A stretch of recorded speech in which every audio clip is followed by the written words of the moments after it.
you abali Bungereza buli kibuga nessa mulamusezaako abali kusemazinga wa Bulaya mulamusezaako buli nsi n'ekibuga nessa za Mori Constituency oli bulungi kwebale kukola ntumbu nengaba nabatusuubiza nti nja kuba nzija naye kansubire nti buli omu gy'oli vili nekusanga ng'oli bulungi nange ntumbudde bwe mala okubuuza kuba ku lusemazinga wa Bulaya mbangenze ku semazinga wa Asia mulamusezaako banja bali basebo mwenna abali kusemazinga Asia Constituency muri bulungi mwebale kukola mwebale kubeera mwebale kwagala nsi yammwe mbaagala nnyo temujjango okwo abali mu Asia abali mu Middle East namwe mulamusezaako buli nsi n'ekibuga Mori Constituency muri bulungi mwebale kukola mwebale kubeera mwebale kwagala nsi yammwe bwe nva Middle East mbanjolekedde Africa mulamusezaako mwenna bali mu Africa buli nsi n'ekibuga n'essaza gy'ogenda okunonyeza ensimbi Constituency oli bulungi mwebale kukola bwe nva mu Africa mbanjolekedde waka mu Uganda mulamusezaako bannayuganda mwenna buli omu gy'osinzira okola akatambi kano mu bwakabaka obw'enjawulo obusangibwa mu Uganda obuli mu Buganda wakati bulamusezaako abalangira Lamba gye basabire bannaava Busoga Bugisu mu Mambuka mu Kiikadde mu Kiikakkono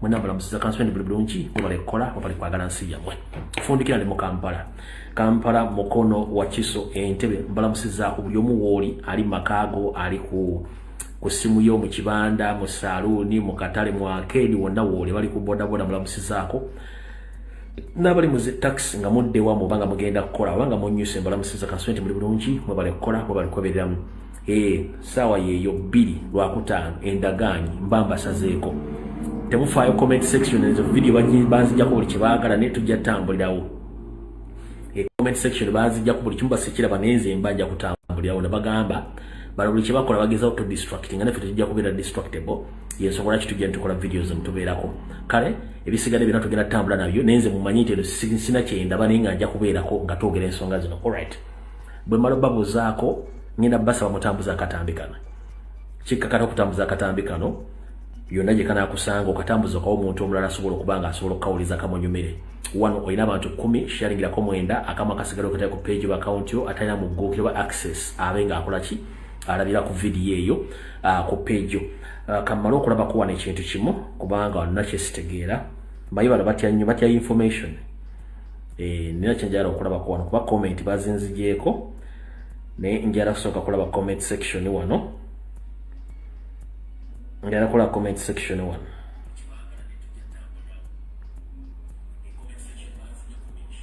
enenze sina kyendaba wano kale sina kyendaba wano zebazinji bana kasitano kitegere nti kweziri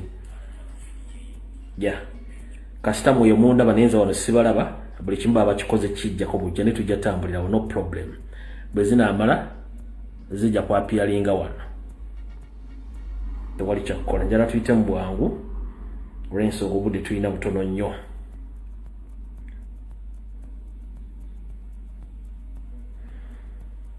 munsonyi omu katono balina kyenkebera wano then tulyoka tugende mu maaso nga program bwe nagiteeseteese okay esembezaawo nga mbuuza ku bannayuganda mwenda buli omu gy'oli mbaagala nnyo temujjanga okwo alright ne nkusaba osharinga katambi kano takyoleza mumaze okikola nja mpite abantu bano njalo pite president wa Robert Kyagulanyi Center babere katambi kana bakulembeze wa national platform bona babereko nsama mpitira Anita Amonge speaker wa parliament bere kuno Anita Amonge bere ku video eno njira mu mpitire ya bonna ba fake opposition leaders bona babere ku video eno buli amainti fake opposition nga si wa national platform wabulanga wa bubina bonna Museveni buyeterako abere ku video eno nsaba mu mpitire wano Nyando Yosoferiti bahabulwa ajje kuntwala ku video mutabani wabereko mukazi wabereko na buli omu n'abasajja n'abakazi aba inline bona bereko video eno lwaliro mugenda kutegeera bwe mbalo okubasaba mu mpitira abantu abo njala mu mpitira no Pastor Kayanja Salonga Mulengejja n'abereko njala mu mpitira wano Pastor Kayanja ne Salonga Mulengejja n'abakongo w'emmengo bona abereko wano nsaba omuntu ndooza aliranye Ssaabasajja Kabaka okumbi munumire kutwa magende muzukulu wa Buganda Lumbu yazze ayina ensonga zayagala okuyisaawo okusinziira ku bimulekule Remondita nembade mugobere mbale mbade bagamba ndoza bejjeyo kati nite tujja tukayo mpola alright bimalo babuzaako n'okubasaba okuntangira abantu ngira kwisobola okugenda kubeera bona then tuleko tusimbula video akalanga kasooka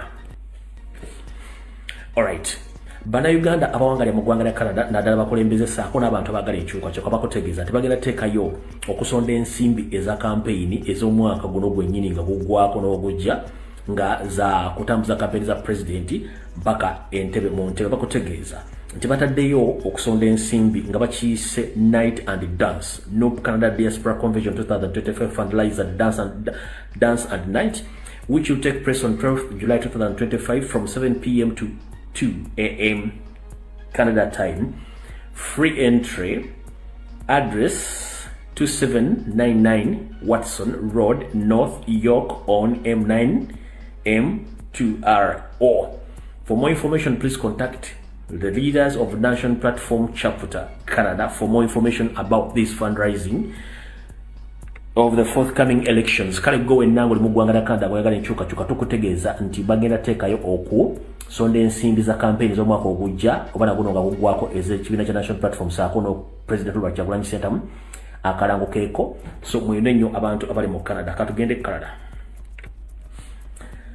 Abakulembeze ba National Platform n'ekisinda kya People Power abawangali mu ggwanga lya South Africa bakutegeeza nti bagenda kukyaza omukulembeze mu ggwanga lya South Africa nga bwe biyimiridde bangenda bikutegeeza mu nteekateeka nga bweyimiridde. Bakutegeeza nti omukulembeze gw'eggwanga Robert Kyagulanyi Ssentamu agenda kukyalako mu ggwanga lya South Africa ngenda ku mwezi 18 omwezi gw'omusanvu 2025 lijja kubeera Lwakutaano ajja kubeera Johannesburg. Ngenda ku mwezi 19 omwezi ogw'omusanvu lijja kubeera Lwamukaaga ajja kubeera Omutata Isi. Ngenda ku mwezi 2 omwezi ogw'omusanvu lijja kubeera Sunday ajja kubeera Cape Town. Bagamba protest vote 2026 Ash Black Thursday kekano akalango nga bakayimiridde ake South Africa nako njagadde tukayite mangu buli mwaka tegeere. Bwe nva ke South Africa mba nsembyayo abantu bakulembeze abe Sweden kankayisewo mount tugende. Alright, abakulembeze nga begatidde wamu abamu diaspora ndala abokusemazenga abala bakutegeeza nti Nup Sweden chapter 2026 protest vote election violence funding rising drive on TikTok live at Geno Madways hosted by Wechitiwa Chitunzi and Mr. Joel. The topic fundraising drive kick off message from the leaders, when, where, which channel, through which to contributes, Swedish bank account, how much to contribute.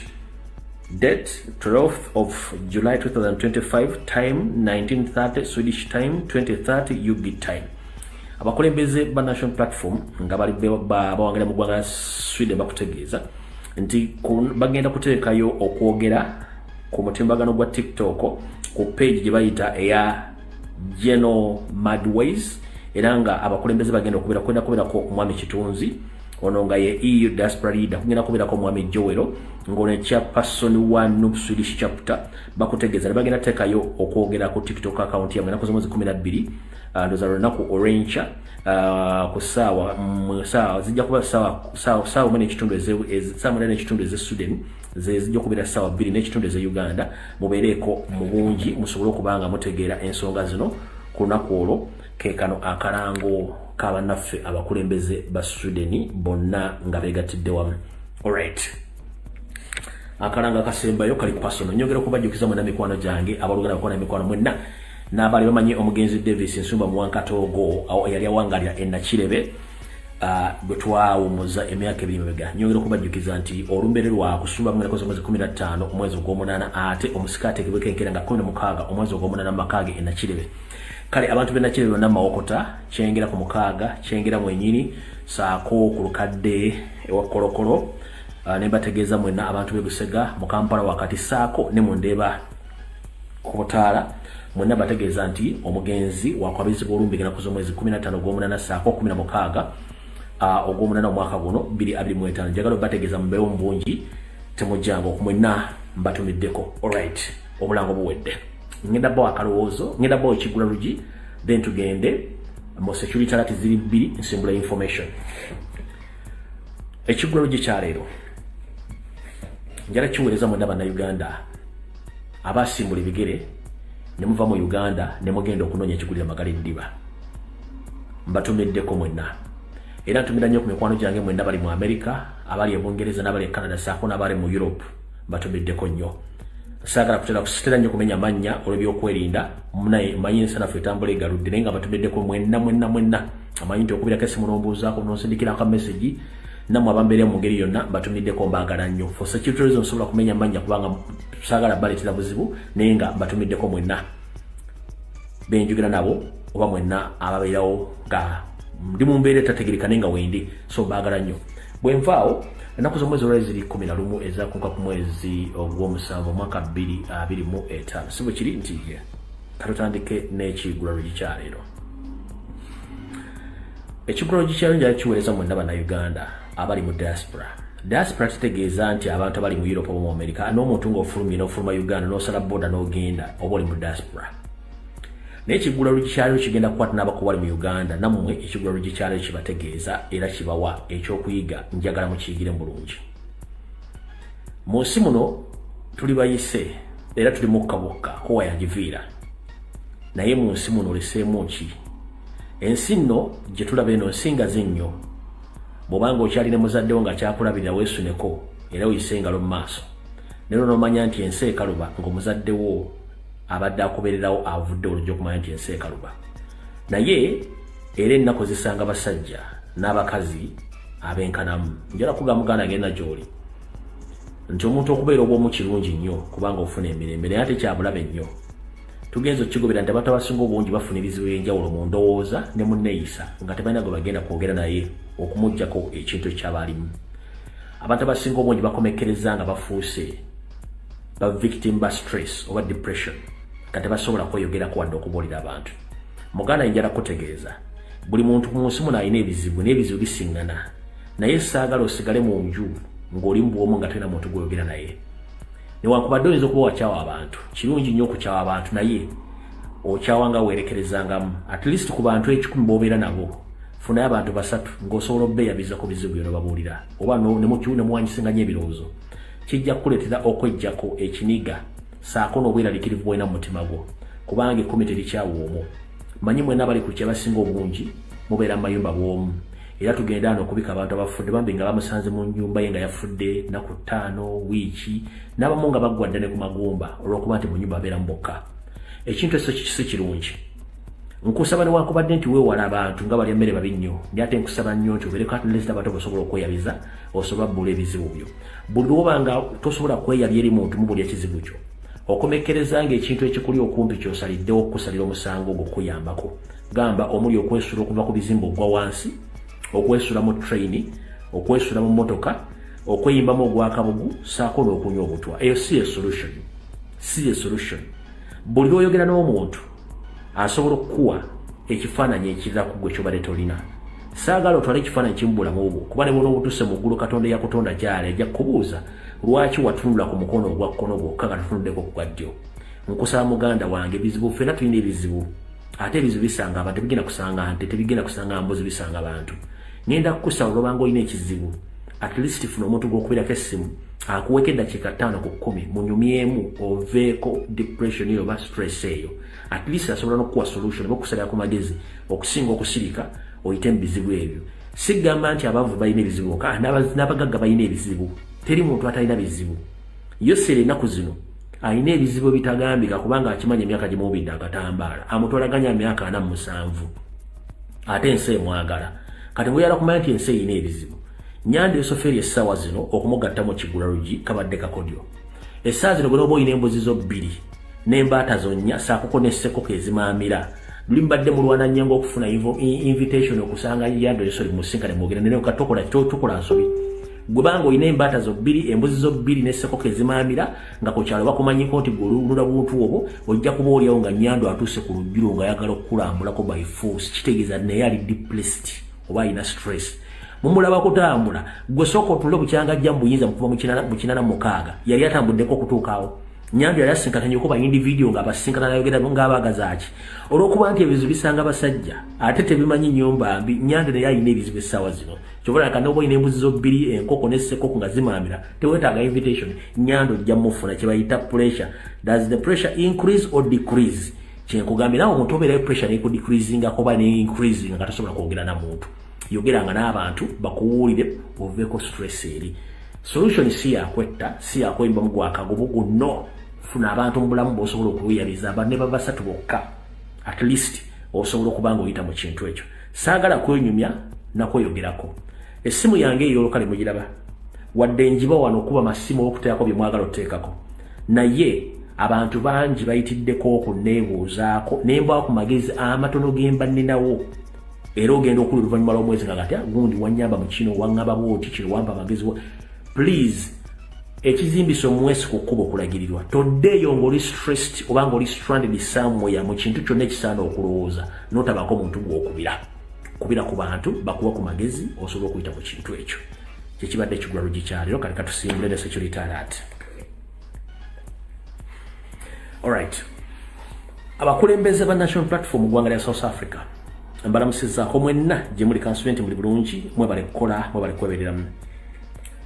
Manyi omukulembeze agenda kyalako mu bendobendo lyeyo mu mwezi ogw'omusanvu guno bwe baserabidde kuba akalawunze mbadde mbukuba ebbanga lyonna naye njala bategeeza nti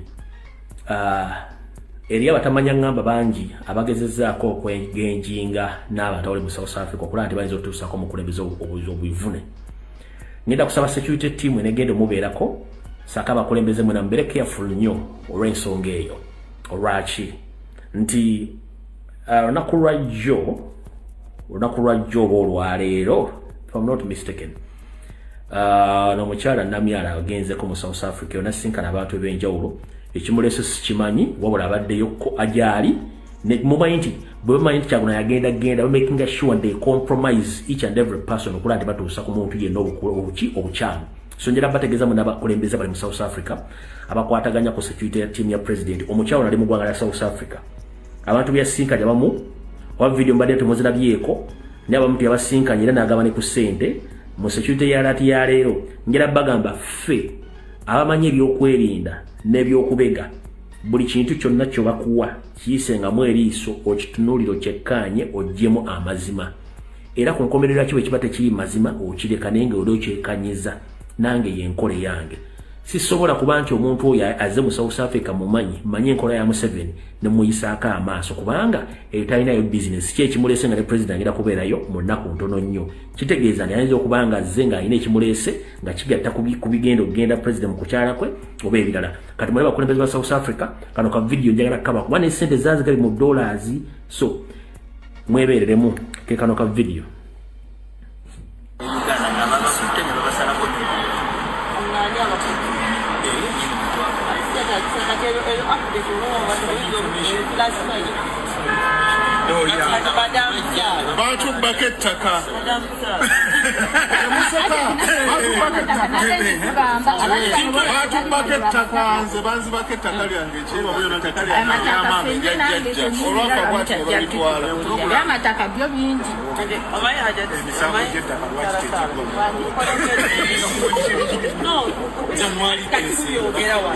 Chairman huyu yawandike ebituluma byonna byonna tubimuwe. Kasata birwaye nze nabagenda kugaye eri nalabye abantu bagamba bwe bati n'oketta kalyawe bali dibbibwa ekyokubiri kino ekyokubiri basiraamu kino eddoboozi lyo lya kabiri ni eve institutions tezikola corruption sente oziraba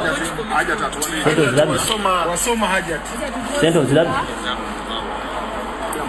kandabe bulungi sente abafunye kandabe abafunye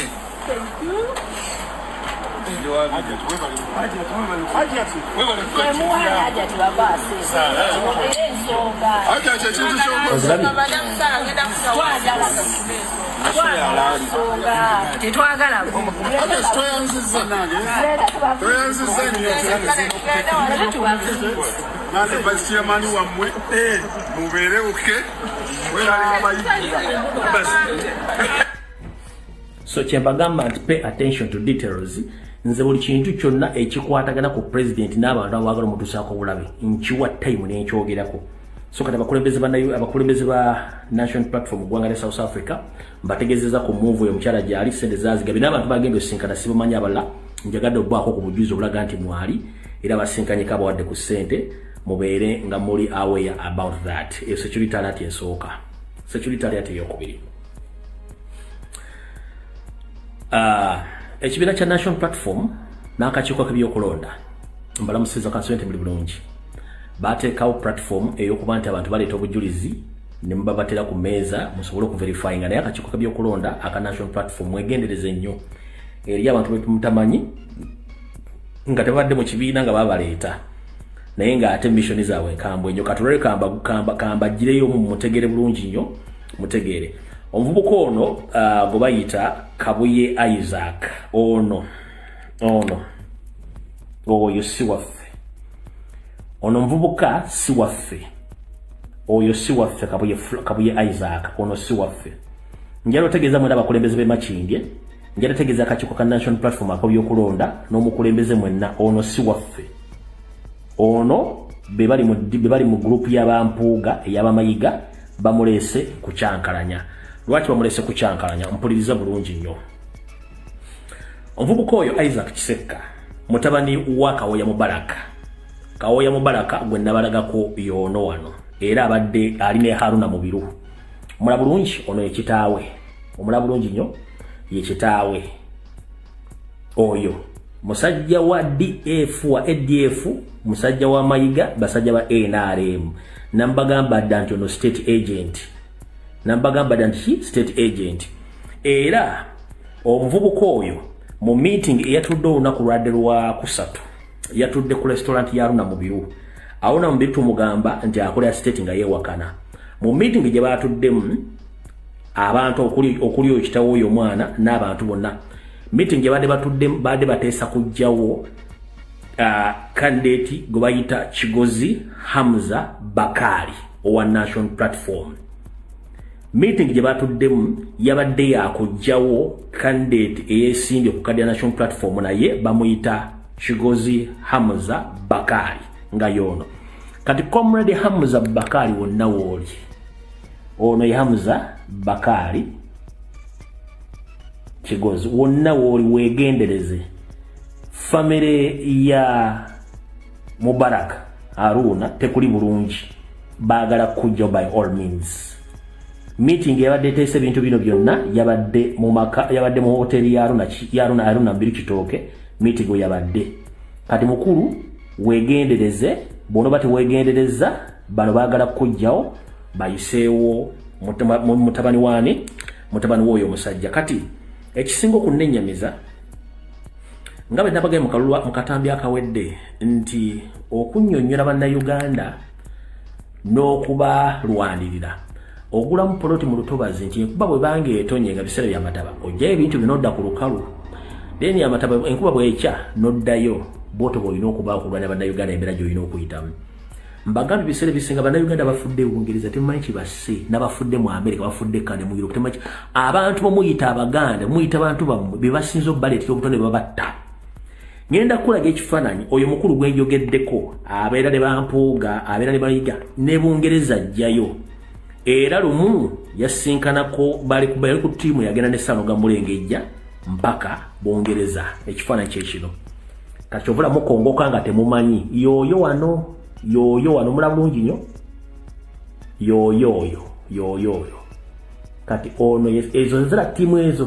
kati ono Sanoga Mulengejja omulaba at work oyo Sanoga Mulengejja nga bali Bungereza gwenjogerako oyo ono state agent state mafia nababuulidde mission ze yakakola sofa kati neye eya Kigozi Bokali nayo weeri kati yoyo Sanoga Mulengejja omulaba Bungereza omulaba be bantu batambula nabo ku mission zaabwe kati mu abantu be Bungereza abantu bo mu America bwe tubaga ebintu bino ne mbisaamu amaaso zebba tebinkwatako Mukama yamanyi n'olw'ensonga eyo mmaze obbategeeza mukulu candidate gwe bayita Kigozi Hamza Bakari wonna wooli wegendereze oyo mwami Kawoya Mubaraka ne mutabani we saako n'ekibinja kya NRM abatuule Makindye mu hoteli ya Haruna Mubiru enteekateeka baagibazedda bayinza okuwamba bayinza okubuuza bayinza okukulyawo buli over kati gwomanyi ekyo nkimaze security alert eyokubiri eyokusatu nga bwe twamaze okukunguba bagabamu lwakuba okuzika tekunnabaawo okwa family yaabo omukyala gwe basse ne bbaawe bitundu by'entebe kitalonyo ddala ndi wano bategeeza mwenda bannayuganda annakabala bw'omanyi ng'olina ettaka mu bitundu by'Entebbe ng'oli indigenous bakuprofilinga dda wenna bw'omanyi ng'olina ettaka mu Ntebbe bakuprofilinga dda wenna oba oli mu diaspora oba oli mu Uganda bakuprofilinga nga n'enfaayo bagiteekateeka dda okutekinga over your properties nkiddamu gwe Munnayuganda yenna ng'olina property oba ettaka mu Ntebbe bakuprofilinga dda tekiriko nti Muganda Musoga Munyoro Mutoolo muki bw'obanga olina property mu Ntebbe Museveni family bakuprofilinga dda balina buli details zonna ze bakolinako so bajja kukozesa chance bakituyita loopholes okufuna ngeri ki bakufunamu okukusanya oba taking over property zino bagenda zitwala batya bagenda zitwala bwe bati ekisooka bayinza okuyita mu land road ne bafuna ekyapa ekyokubiri basobola okuyita mu revenue oba mu council mu revenue eziri mu local government okukyajinga emisolo basobola okuyita okutta kati mukutta wane wali mukutta family yonna yonna ne ba relative babera scared off ne bafuna go badiringa ne mu family ne baga nti kati ngeri banyini gye bafudde nti ebintu bino katu bitundu twewonye eyo ye target yawe nina source ngamba nti family no kujitta it was a well planned move inside the job era nga kiteberezebwa nti mu bbanga ttono nnyo n'abaana bayinza okujja okuziika nera okuba nti abaana bakulidde Bulaaya kiyinza obascaringa off okodde Uganda nabo baze baga nti poloti bagitunze nti property mu kugitunda kiba kitegeeza nti oli eyabadde n'intention etwala waawo automatically aba afunye chance kubanga yajja okuyingirawo yatekinge over property ng'agiguze kati muganda wange njala kugamba gwe wenna ng'oli mu Ntebbe bakulinako information kwatako oba oli Musoga oba oli Muganda oba oli Munyoro oba oli ng'oli indigenous olina property Ntebbe be very careful and watch your steps method zenkugambye bwe zigaana bagenda kuyita either mu baana bo oba mu family member bakukola ekibaagala okukola naye nga kimanye koza kamanye nga koza n'owebbwa bibagamba ne mwemagaza ne mwemamaaza ne bituukawo nga bituufu ne musirika so kati mbagambye ekintu ekyo mukitegeere bulungi nnyo kibabeere mu matu kino tekijjawo bantu b'Entebbe bokka abantu b'emunyonyo bannansi abawanga ekkola bakyalinamu akasente n'ebitundu ebirala bigenzi bikula okufa kugenda kufuuka okufa nga property z'abantu zibassa so biza mutegedde bulungi nnyo ekintu ekyo awo tuvuddewo ebadde yakusatu eyokuna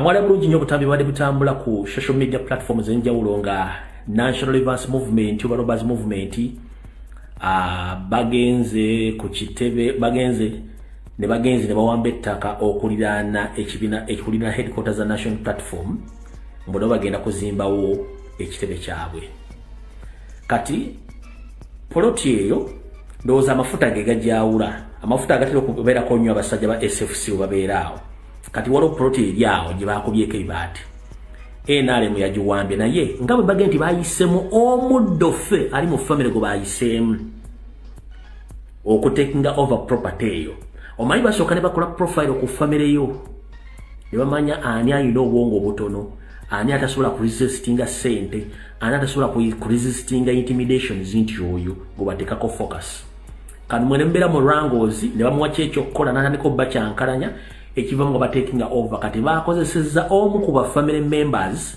aba family eyo babadde bannannyini ettaka eyo NRM nefuna opportunity etwala ettaka eryo bagenda kuziba ekitebe kya NRM okulira na National Platform so mutegedde bulungi security alert eyokusatu so mbeera aweya kati katandise kavudde kwanjira video etandise enaku z'omwezi 7 ezakonka ku mwezi enaku z'omwezi 11 ezakonka ku mwezi ogw'omusanvu mwaka 2025 mbala musiza kumujeba kwa jibutu sakenga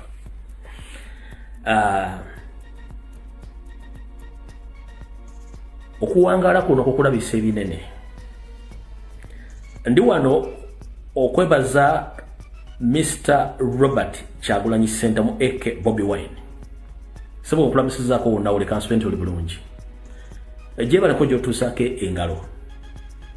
Ne Katonda akulaba wonna w'oli. Era naye akwewuunya. Nagaayo ono Kyagulanyi owange, ono Bobi Wine owange nti era akutumiddeko nnyo bwe buwangazi bwakuwadde. Nendi wano okutegeeza ffe twakulonda ebitundu 75 ku buli 100 nti walonda omu enkwezenge yavudde mu DP bwe badde ku BBS confirmize nti ekituufu kiri nti Kyagulanyi yawangula ebitundu 65 ku buli 100 kati. Enkwezenge ya Anita Amongi eya state erikola ku TV okwo negamba why ebintu byogera bijja tuleetera obuzibu okakasa ebintu ebituufu ne bagenda mu mulango. Kati njala kugamba mukama wange Robert Kyagulanyi Ssentamu sebo wadde abantu bebuzabuza nga bafuka banaba gwofuga eggwanga Uganda olifugira emagere ne ku kitebe kya national platform olifuga otya kavudde kwanjula ngabe badde nsomesa abantu nti mu nsi mubeeramu gavumenti efuga n'abajagalo gijja mu buyinza olw'ebyo beeremeddwa. So abajagalo gizza mu buyinza focus yaabwe ebeera kujjako gavumenti eri mu buyinza. Kati ate abagamba nti nabo bali mu ludda oluvuganya bw'ola batadde focus nnyo ate ku opposition manya nti bakolera ani bakolera gavumenti. Kati kitegeeza nti opposition yonna kati erwanyisa gwe Museveni asobola okusigala mu buyinza kubanga bo mubalya ekyo kitegedde bulungi. Kitegeeza nti gwofuga eggwanga gwe bagala okujja mu buyinza kubanga singa batolina kyowulira nga tolina kumandi bate bakulwanyisa. Teri muntu alwanyisa muntu nga tana kyamulwanyisa kumujjako. Teri muntu alwanyisa muntu nga tena kyalwana kumujjako tekiriyo.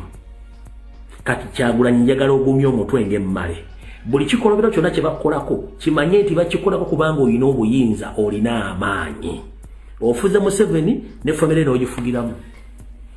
Ofuze Museveni n'ofuga famire ye n'ofuga amaje n'ofuga poliisi n'ofuga baladisi n'ofuga ba inner propagandist n'ofuga mainstream media n'ofuga n'abantu bonna obafugiddemu wamu kirindi. Wakuba nti tebasobola kukikkiriza naye omanejinza okufuga abantu bano bonna to the extent omuntu wotuukira ogamba nti ekkala ya National Reverse Movement ya yellow ne bakuolamu red nga naye eriko National Reverse Movement kitegeeza nti bafuze. Omuntu wotuukira ogamba nti kubanga mu nsi yonna tosobola kukkiriza omuntu kuba nti bo balowooza nti olwokuba nti ekibiina kya National Platform kiri kavule naffe kwatukwate office ya NRM tugiteeke nearby ekavule kigenda kuleeta ki? Does it attract any following? Is it going to be the center of spying network? Or agenda kuteekawo kifo bagenda kukolerawo bivuyo biteeka ku national platform? Kitegeeza ofuga abantu bano direct and indirect obafuze era obamanyi bulungi. Ofuze opposition n'ofugiramu ne bajjajja baayo mikwano gyayo na buli kimu naye taata weebala ofuga nze nkutya lwaki obafuga. Ate onfugidde Anita Amongi nodda ne mukati gwe mutunule ennaku zino kati alina muno ebintu ebimyufu muno mu mataba agenda abulukuka lwaki omufuze. Wetwogerero lwaleero wetwogerero lwaleero ndoza kansoke male statement eno ngegendayo wetwogerero lwaleero luno. Njala kubaza bannayuganda mwenna mwabuuka ababoyi mwabuuka nze sisena kyembabanja mwabuuka ne balonkinga ekibiina ne mutakipostinga kuwadde kiwakanyaako. Mumanyi kye mukoze mmwe. Anita Amongi ataddemu ssente ziri wakati w'obukadde 8 n'alonkinga ekibiina nga kirimu omuyimbi omumpi alinga akatungulu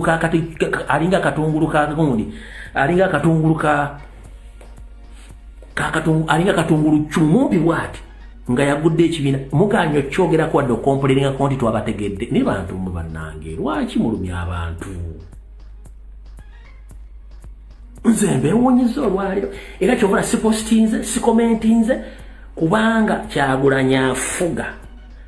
Kati Museveni yamutadde ku bbali kubanga nkugamba bw'oba olina embizizo 2 embuzi 3 ne ssekoko ezimaamira teweetaga invitation kufuna nywande kujja mulabira ku lubinanga walayinza okujja essaawa yonna ndi mweraliikirivu nyinza omulabira ano nga zze mbwaze kubya pidi uwane wangu mizo kulanga mulabi ngaze kandi namwe temwewunya nyanda hizo kujja kulujira kubanga ekimugoba kyambadde kanzu ya mulera kina ne firimbi kati olwaleero Anita moja alonkinze ekibiina nga kirimu omuyimbi mumpi alinga akatungulu muganye kikomenti nga wano kipostingako nemmwe wale bintu mukola bya kibino nenjagala bagamba kimu mwebale kuyiga kubanga mwategeera kyetuyita diversion mwategeera kyetuyita NRM ne mugisoma ne mmanya buli kimu saagala genda into details akonkogeddeko kubibaza mwebale nnyo siwulirayo bloga wa national platform ng'akola comment ku kibiina ekyo mukireke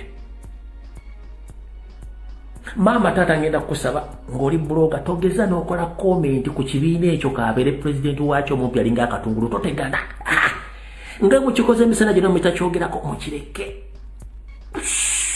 ojja kuneebaza edda lwaki bakikoze olwokuba ndi badde baagala kuleetayo mb'omuyimbi from nowhere baserebu bakyogereko baserebu naye bagere from nowhere since when it can't happen bonna bagenda sa kitegeeza project efiiridde mu lubuto lwa nnyina waayo mwebale nnyo bambi nkusaba oyinza okuba tonjagala ku lw'enkyukakyuka n'okutta projects togeza n'okomenti nga doposting ekintu kyonna ekirimu ekibiina ekikoze ekironkingiddwe olwa kireke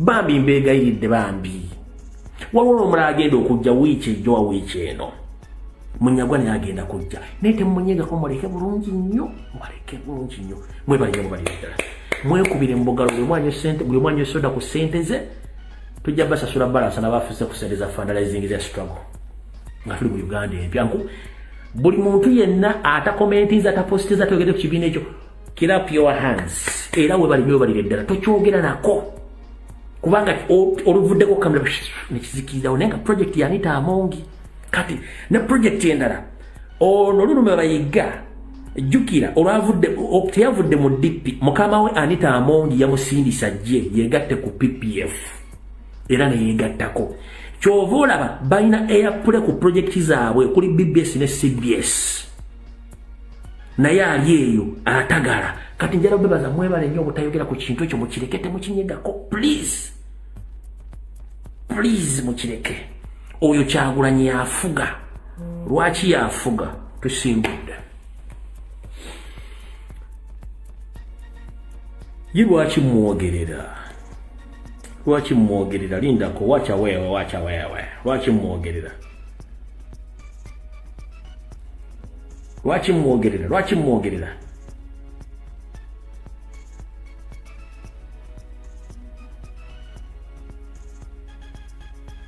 musoke mwoyo omugenzi kansoke mwoyo omugenzi muwulire Wine yeba mutekako sanctions alime kuyimba to cripple his financial resources we know it a serious government will cripple your financial resources the moment we threaten their survival but BSG his administration is in operation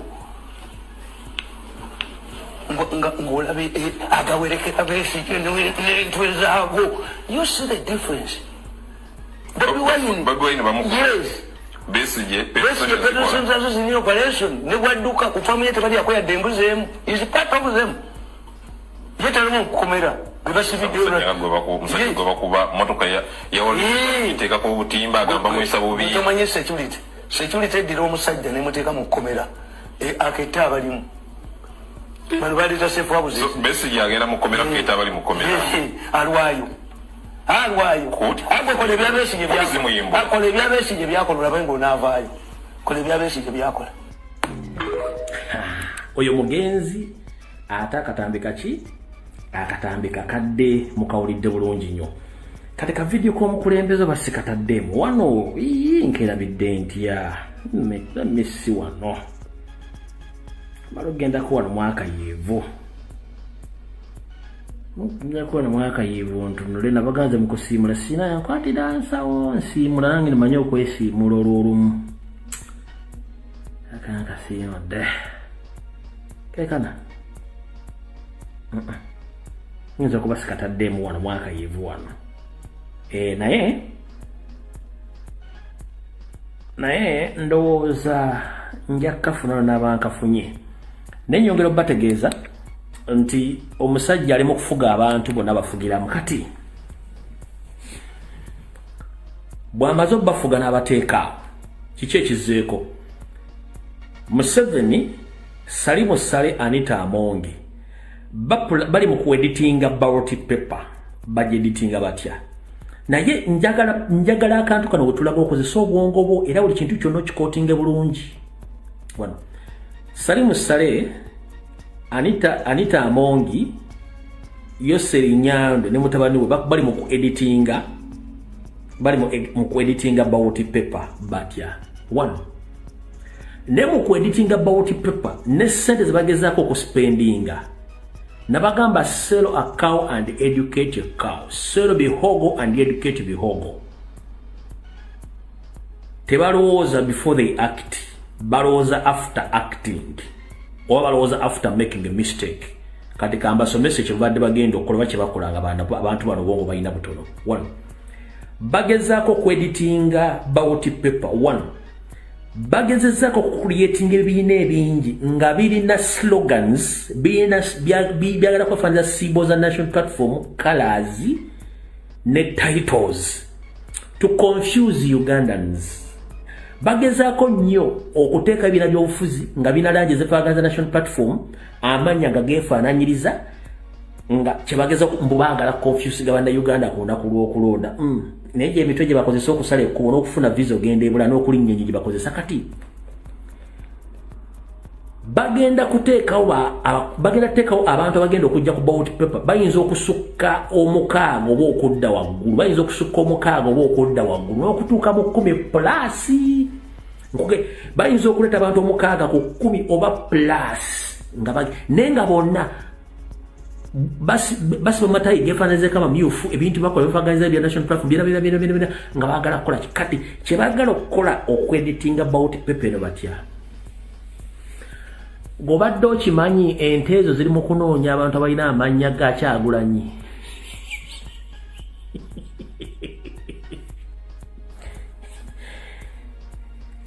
teweewuunya nga waliwo azze nga Robert Kyagulanyi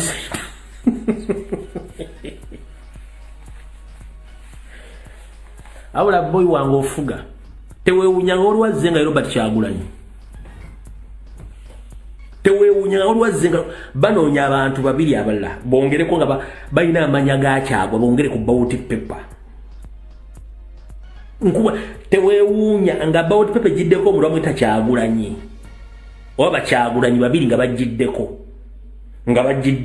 nakino mbu kikonfusinga abantu kati obutasoma bulumu okuze kati kikino obusiro balira byona buli kibiina kirina symbol national platform ena umbrella ye identifying buli mukulembeze ina agenda okwesimba ku kadi ya national platform kati ne bona oleta Robert Kyagulanyi senta mu mirundi ena nga bona tebalina umbrella nga Kyagulanyi umbrella sente zozo bawataddemu botegeera bulungi batotegeera kati yensonga lwaki tubagamba buli muntu yenna kwata umbrella, that's the symbol.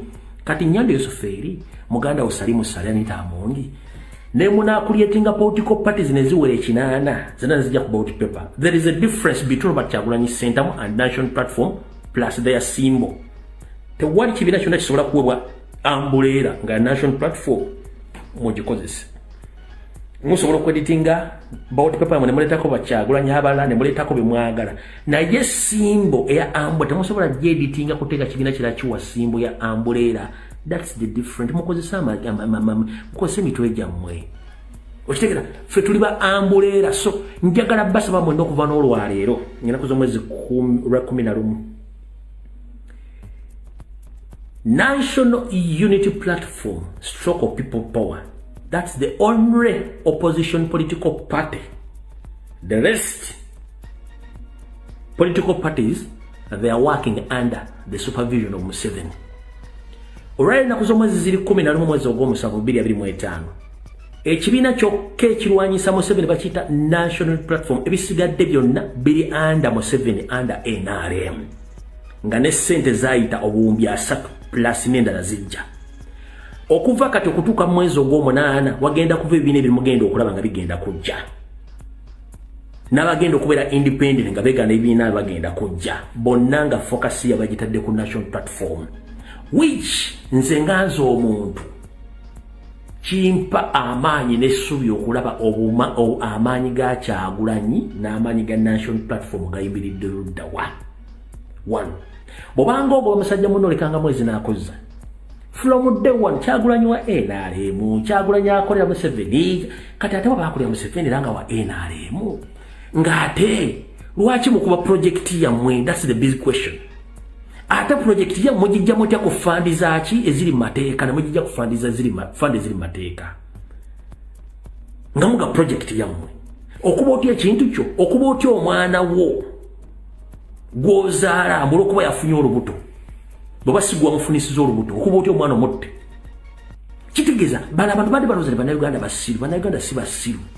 Kati mmwe abaddeyo nga mulowooza nti byakusaaga, njala bagamba mukitegeero lwaliro. The more Museveni creates political parties, the more he exposes himself. The more he keeps on funding propaganda and blackmail, the more he promotes Robert Kyagulanyi Ssentamu. Abantu bategedde nti erindako tetubadde na byana byabufuzi tebibadde wera tebibaawo. President yakugamba nti bagenda kuyisa amateeka aganyigiriza Nuupu mbwe egende muki egende mu iPod. N'abagamba tajja bigendayo ne ssente babaagala bazitwale. Ka video kembadde nnoonya message yake z'omuntu yakugamba birebiga bya president bagenda kukola buli tteeka erinyigiriza ekibiina kya national platform n'obutakiwa ssente. Naye ffe bye twali twagala twa ssente twazikolamu ebiba magezi bitya. Tuyina office across the country, tuyina ekitebe, tuyina ne training wing, ebiina ebirala ze tuyina. N'akugamba mu myaka 4 Museveni buli kibiina kibadde kifuna ssente nga si national platform yokka myaka 4 bonna badde bafuna ssente. Ssente bazitaddewa, ssente badde bazigabananga abantu. Kati Nuupu bwe yajja ebadde erinnya muki mu business zaazo kyekibalwanyisa olwaliro. Kati ekikulu kyekiriwa kyekino wano. Gwe wenna tosiriwazibwa bannabyabufuzi bonna bakolera omuntu ogwo. Njagala osooka otandika okubuuza buli munnabyabufuzi omubuuze ng'oggyeko okubeera munnabyabufuzi mulimu ki gw'okola. Tebalina mirimu ne balina ssente, gwe tobuuza nti bakola luddawa. Lwaki babeera active nnyo towards the elections? Lwaki ebibiina by'obufuzi bimerukawo towards elections? Lwaki ebibiina by'obufuzi bibalukawo nnyo nga tugenda mu kulonda? Okulonda kuwaliba tebiriiwo bibawo ebiri, naye tayimu yabyo ey'okutaasa mukama we batennatuuka, tebatuuka mu tayimu okubataasa nga balyoka bavaayo. Kati ekyo kikunnyonnyodde kitegedde butegeezi. Kati njagala kuwa reference. Omukyalo Nabamagambye era ne muwoninga obutaddamu kwogera ku national platform.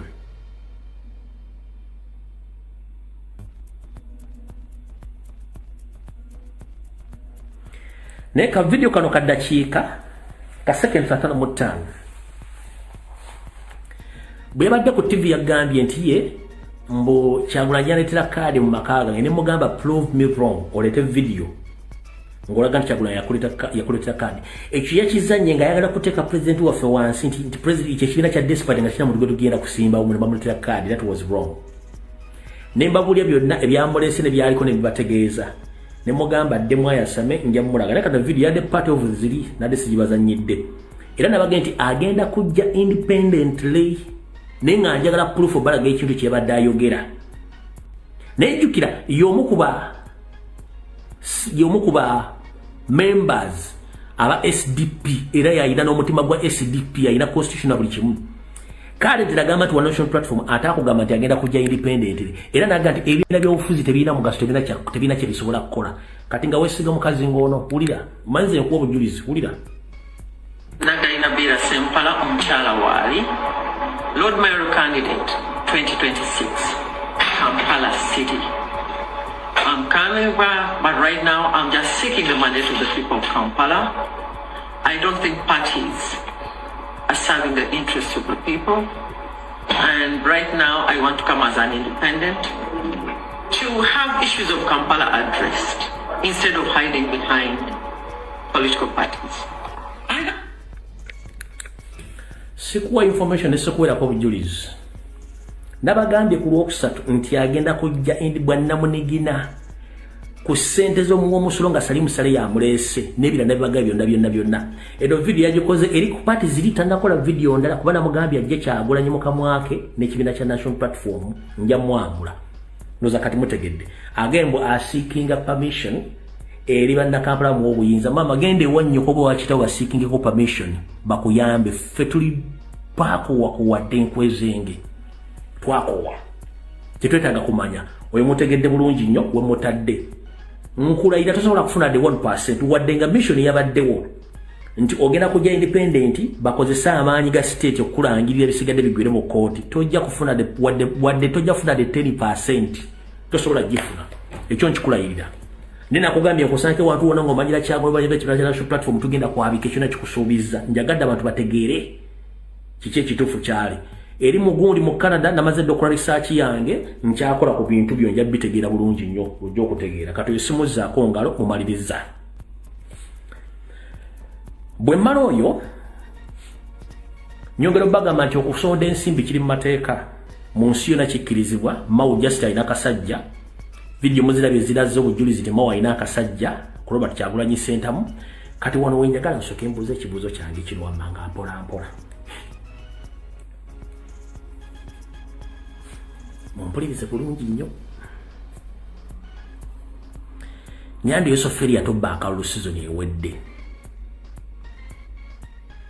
nawe abampuuga ssente obutateekawo resistance tajja kulayira bafuna billioni 6 ne basegona ssente ne bazirya ne bezibika ne basirika kati iPod mukitegeddeko buli kimu kimenti iPod government ya Netherlands yabadde sasulira iPod eyo nenga mu iPod ebinako bituulo okuteesanga ne NRM eberamu nenga Museveni yatudde eringa senkagale wa NRM kati njala soka kubuuza ng'okozesa obwongo bwo naawe osooke weebuuze wali owuliddeko ekyetuyita interpolitical parties simanyi forum mu nsi yonna nga ebyobufuzi bitudde ne gavumenti nga bitudde bibigigandu gwe kyaliggwe oli dictator gwe kyaliggwe tugenda kugula emmoto tukuggyeko gwe kyaliggwe tugenda mu kalulu tugenda kujja mu buyinza ABCD wali owuliddeyo ensi yonna ekintu ekyo kyekiba njala soko kanjogere mpola wali owuliddeko mu nsi yonna ng'ebibiina by'obufuzi bitula n'ekibiina bavuganye batuusi bateetesa kati gwe otufuga essaazi ne tugenda kujjako bwe tuti wali okiwuliddeko ewantu wonna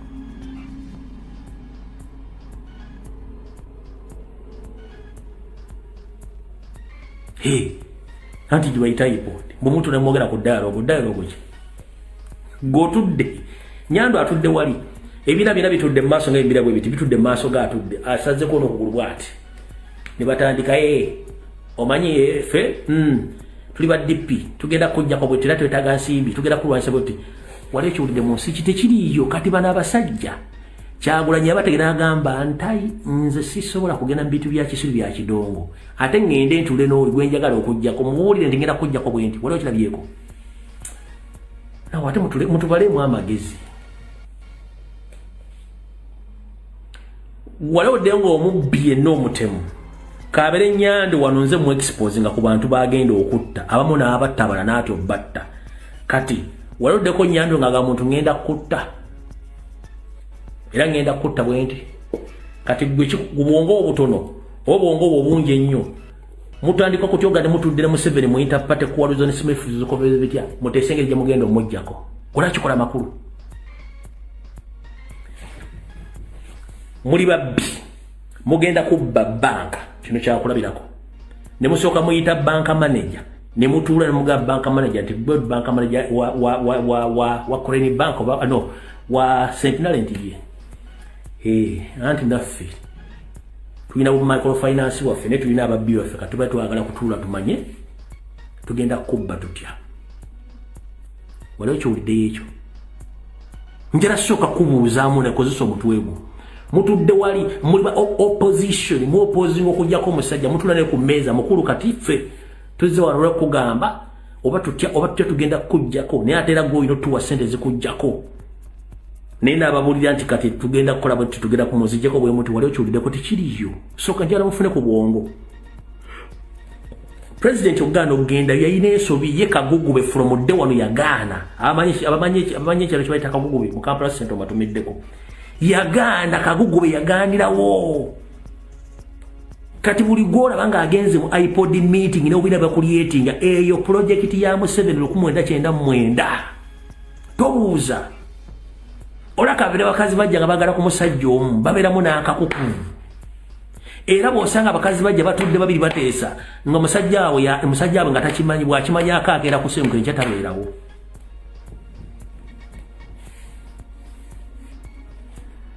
nchita ora abakazi abajja n'abajja babiri oba bakazi basatu nga bagala omusajja omu omusajja waategerera nti abakazi bano batuddeko mu meeting ne basinkana omusajja bw'atanoba abasolo bomubino atidduka wamanyi kiddako bagenda mutta kabizi n'enkwezi ngizigge n'emitwe zitudde muzigi nembwa mumu tumanyidde omusajja kasita amanya nti bakazi babiri basinkana ne batuula ne bateesa eyire bagenda mu kwataka badia oba muwa butwa kati mwe mwabayo bas Museveni otumanyidde nnyo kati ekisinga kunenyamiza Mau ali mu kuzunga ng'omukago omu ovulo ye minisita wa Semuteeka ate akulembera DP ate minisita mu gavumenti ya Museveni ate jja ku gavumenti mwafuna omusala ate ga minisita oli musiru Mau ali mu kulekana ku social media ne ku TV akola amali ye minisita Museveni w'amateeka ate go mutula naye ateesa okujjako mukama wa musasula omusaala muli basiru bila uno obatagewana jaluwa ate nakino kakibagambe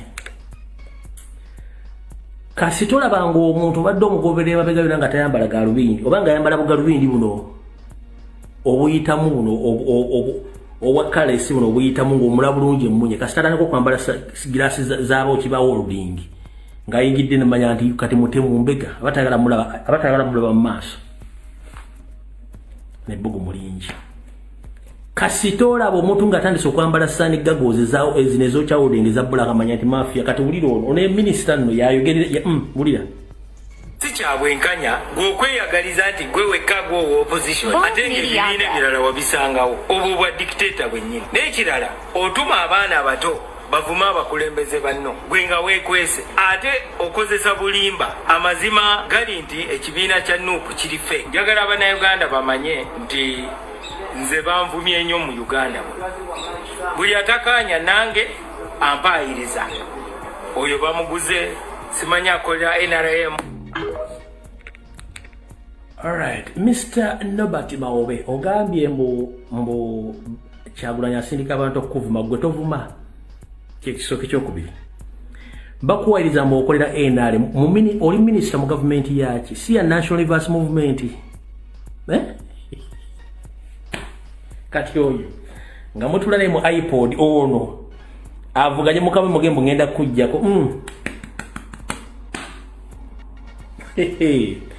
tujja genda mpola nga tubalaba mujja bategeera kati waliwo omwami ono munnamateeka oba munnamateeka yakoze akatambi kano njala mukawulize bulungi nakaposti njala tukaddemu wano bulungi mukalayi bulungi nnyo ng'akoogera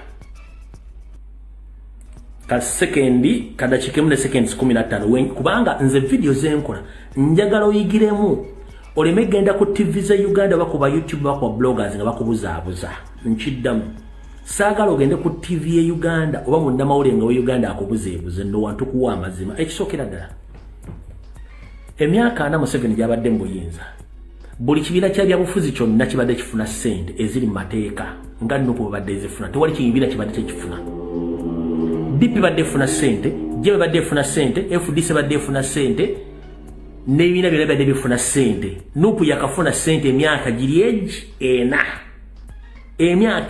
ena kati oli waga nti Nuupu badde efuna ssente ng'ezikozese kulazeeko example ebibiina byonna badde biteekawo ssente kyekibuuzo kati nupu we kugamba nti nesente ze mwagala tukakatako zitutwale mu meeting tetugenda zikkiriza kitegeeza nti yo yasazeewo genda nga tebiriimu kikwawulira omuntu gw'ogamba nti akolera gavumenti atakolera gavumenti ompulya bulungi nnyo ekyo nga tukimaze iPod etulamu ebibiina ebikkiriziganye ne Museveni ku nsonga ezimu Kyagulanyi takkirizigana Museveni ku nsonga yonna kati omwami eno kakunnyonnyole mu luzungu olyoka otegeere tebakubuzaabuza wamma National Unity Platform is out of iPod. Do they pick the money that is pegged on membership? Now, the money that NUP has been receiving until the 15th of June has not been pegged on membership of iPod. So there hasn't been a law that required a political party to be a member of iPod for it to receive the funding. But now the law is in place. That question will be asked in this first quarter of the financial year 2025-2026. So when, for instance, the party spokesperson or whoever comes here, you need to ask them whether they have received the money that is pegged to membership of iPod or not. And by the way, the amendment provides that for a party to receive public funding, it has to be the two conditions. Yes. Two conditions. One, be a member of iPod. But being a member is not enough. You have to participate. Participate in the activities and initiatives of iPod. So, National Unity Platform does not have one foot in iPod and one foot out. It is out of iPod.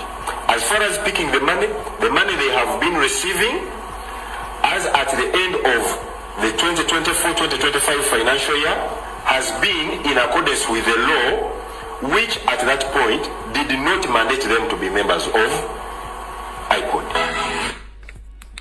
Okitegedde bulungi kankunnyonnyolemu katono nnyo omukulu yakugambye nti ekibiina kya National Platform tekiri mu mukago gwa iPod tekirimu era tekibeerangamu ompulya bulungi nnyo era tewabaddewo tteeka lyonna libadde likaka kibiina ekitabadde mu iPod butafuna nsimbi sente ezo nnupu ebadde ezifuna Museveni olwabere nga abantu bano talina ngeri gyanakwatamu nnupu kwekukola etteeka eryo erinyigiriza nnupu okujja eyingire mu mukago gwa iPod erekeddemu okufuna sente era akugambye nti sente ez'omwaka gwa 2023-2024 nnupu yazijjayo nga tebannateekawo tteeka lino Museveni yataddewo olwataddewo etteeka nnupu tennafuna de n'ekikumi tegenda zifuna kubanga teri mu mukago okuli era n'amateeka tekkiriziganye nago kati kyekituufu ekiriwo kati olyaddawo nago ebintu bya iPod simanyi interpolitical simanyi bikoze bitya nnupu tebiriimu era tejja bibeeramu ne ssente badde zifuna mu tteeka liri ekkadde eriri mu constitution ompulya bulungi nnyo omwami kyayogedde kati bayo muntu n'omwaddamu okubuzabuza mu nabyabufuzi ekyo kituufu mukitegedde bulungi nnyo nkibanyonyodde bulungi nnyo toddamu genda ku TV simanyi oli akunnyonnyola biki tebiriiyo era ssente nnupu zonna zeefunye mu myaka egy'esatu eguzeemu ezimbi ekitebe eguze ettaka n'ekyusa ne training yaki yekamooca n'okuddukanya ofisi zonna eziri mu ggwanga n'okukola activities z'ekibiina ze ssente ompulya bulungi nnyo kati kyakulaga nti nze sibiriimu era sobola byetabamu period tebakulumya mutwe mukitegedde bulungi nnyo awo tuvuddewo omuntu akugamba nti nupo okusonda sente kibi nnyo era tekikkirizibwa era sente zina kubeera miliyoni 4 oh dear kankuzanyira akatambi ka dakiika 2 ne seconds 55 nga ne National Advance Movement yennyini ebadde ng'esonda sente va ku ziri ez'ekibi ez'okuzimba headquarters zaabwe ffe tubeera ne information tuba nayo tubeera ne information ne National Advance Movement yennyini ebadde esonda sente internal ne ku international level nenga tebakikulaga information is power flag bearers up to the parish level we give them something but that facilitation is actually very minimal compared to what they use. In a 21st December 2020 circular sent to the district party chairpersons, NRM Secretary General Justin Kasule Lumumba says the money is strictly for logistics and materials for campaigns, with the beneficiaries first getting around half of the allocation.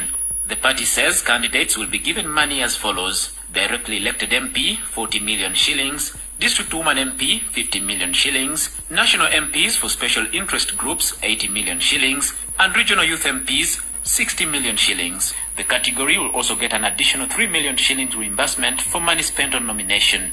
At local government level, flag bearers for city mayor get 60 million shillings, district chairperson 50 million shillings, directly elected district councillors 1 million shillings, and district councillors for special interest groups 1.5 million shillings. At municipal or city divisional level, party candidates for chairperson get 20 million shillings, directly elected councillors 500,000 shillings, and councillors for special interest groups 1 million shillings, while at sub-county level, LC3 chairperson flag bearers get 1 million shillings, and NRM candidates for councillor 100,000 shillings, and all to get back 20,000 shillings used for nomination. According to the party, the money is already in the district accounts, awaiting disbursement to candidates upon completion of the required paperwork. Total sum? No, the only thing that I can remember vividly is that we used like 21 billion shillings to facilitate our meetings in the villages, because we sent 300,000 shillings per village. But also we sent also some facilitation, the district, but also very minimum, and the parish, and even the sub-county, because our campaigns have been based on the village level. With the members of parliament, it's very easy to calculate. Explaining the sources of the monies, NRM Vice Chairperson representing Uganda region, the party's topmost decision-making organ, Godfrey Chwanda Sobi, said on top of membership contributions, remittances by MPs, and funding from government, the party receives money from anonymous donors who he said contribute as much as 10 billion shillings. At the same time, tulina abalamikwano gyaffe abatuwa ssente abatayagala kuboogera. Mumuli omu n'abayitira obuwumbi 10 n'abubawa naye nga tusobola kubasanguza. Godfrey Chwanda Subi says the last half of the money will be sent during the last days of campaigning. Actually, the first money was to help them to mobilize, but we have to pay them the last bit of it just to help them to for the proper finishing, especially on the... Good, sirikina muli ebinyo. Ndowooza otegedde bulungi nnyo. Kati olaga nti fundraising mugambe please na stress tonkuba straight okuba nnaku yo na stress emala tonkuba binnyo byo fe tugenda kusonda sede paka kuwulira buli kitegedde bulungi nnyo. Fe tubeera n'ebintu nga byaffe tubirina wantu bitereka okubazannyira videos zino okubagirawo obulimba bwonna fe omulimu gwaffe gwakusaanyawo obulimba okitegedde bulungi nnyo. Kati gweddeeyo ogana okulwanira eggwanga olaba oli obadde olwana akalulu ng'okanoonya tosasudde ssente zo kati onoonya okataddemu ssente zo kitegeeza obusungu ogenda kuba na bungi nnyo. Awo tuvuddewo tugenze ku nsonga endala. Kati ensonga endala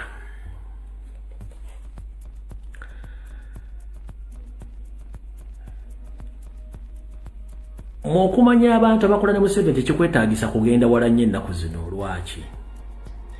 Omukulembeze waffe Robert Kyagulanyi Ssentamu ali mu birooto by'abantu ambi baaloote dda okubeera.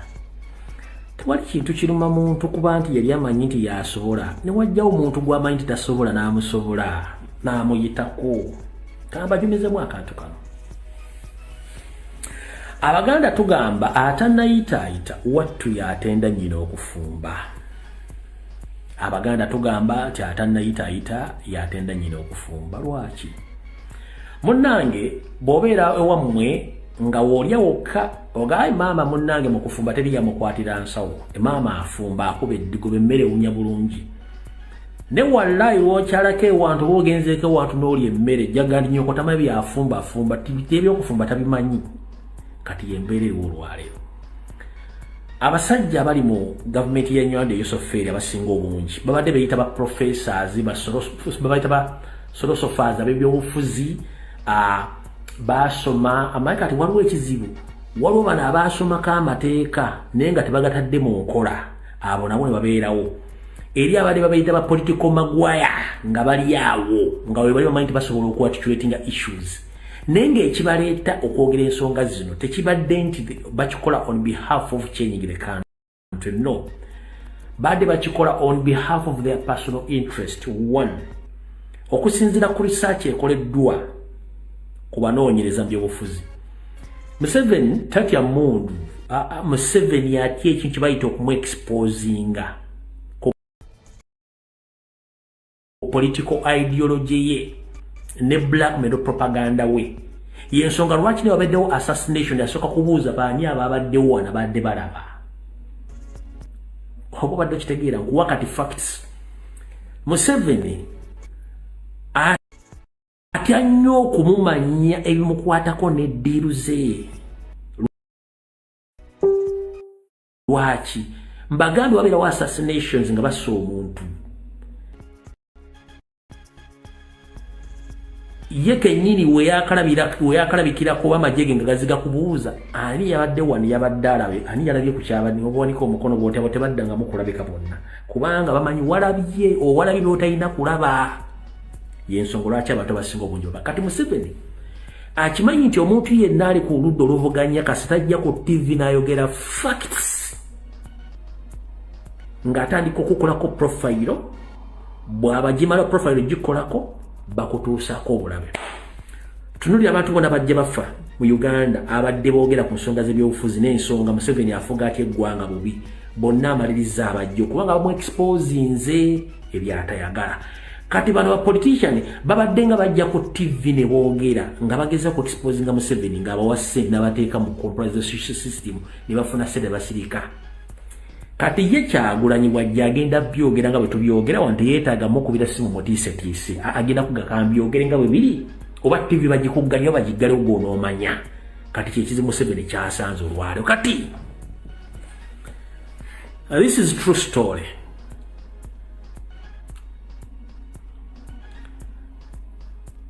Elias Lukwago bwava mu Kampala Central n'afuuka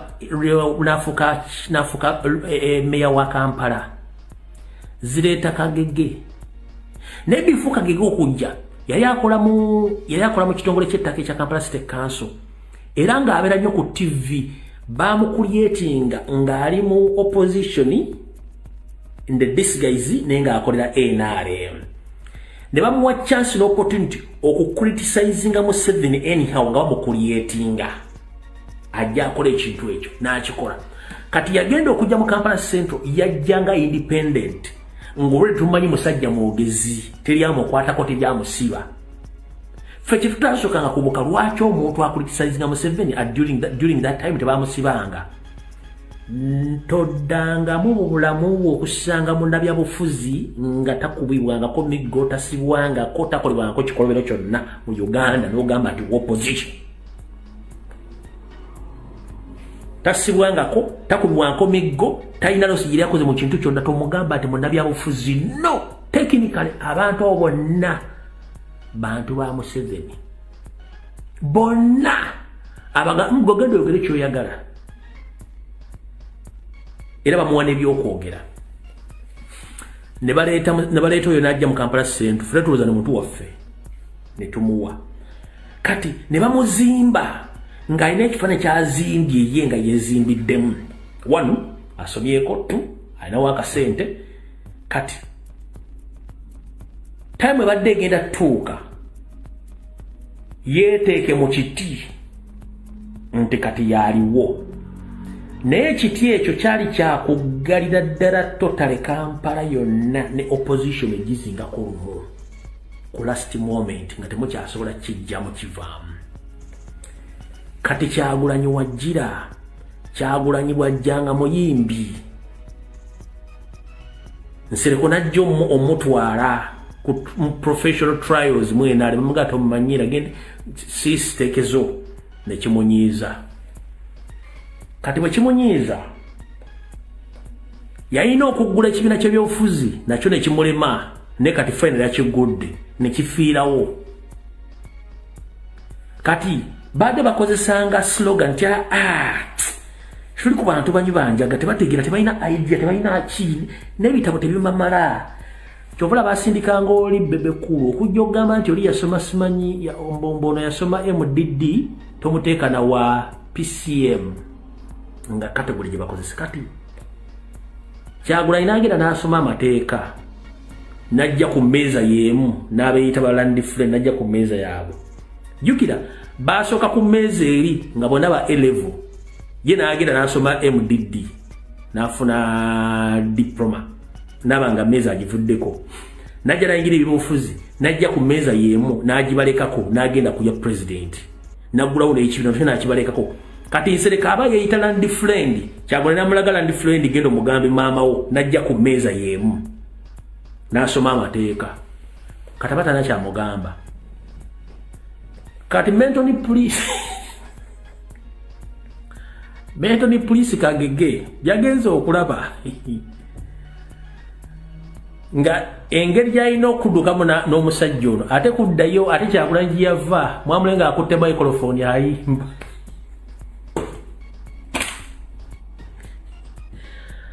ekyasinze okunsiza nga ne instrumento naye agiyimba yenyini ebimba nga naye ayimbira n'embiyuma ebimba birina okukubira rhythm naye yenyini rhythm yazeekubidde n'omumwoyo Mentoni police kati okumanya musajja gwe Kyagulanyi oli muzibu nnyo wavuze omusajja omujja gye mwali yagwirayo n'afa n'ovaayo gwe n'oyitamu n'ojja mu politics n'ayagala okukumanyirira n'omulaga nti era omusanzeyo kati ate ye yeevuze n'addayo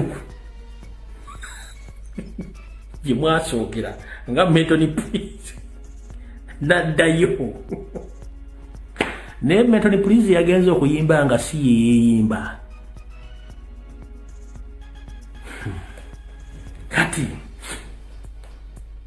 oyina entalo kati olwa Mentoni police wamutadde kati ali mugundi ali mu automatic drive yazzeeyo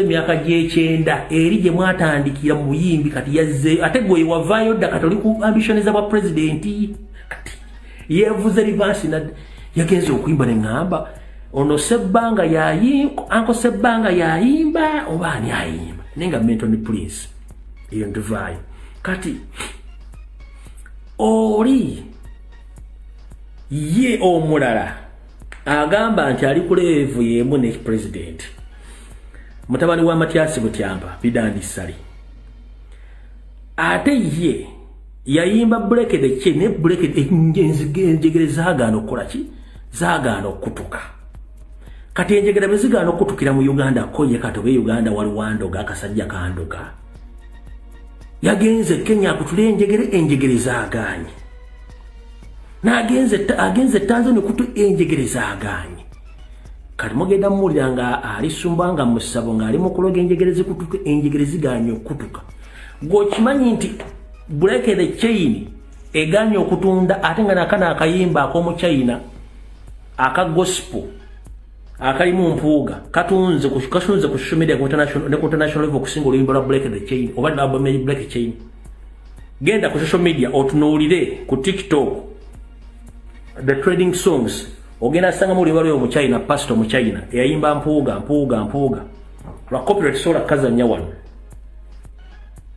ne bakali mu copyright kanzo kuba kali mu copyright ndowooza akalimu Haleluya akayimba ko mu China akalimu katunze okusinga Blekede chain kati bw'obanga ogamba nti olwana ne Kyagulanyi nkulabula tolwana Kyagulanyi era kino njagala kigamba gwe bebe kulu njala kutegeeza ng'obudde bukyali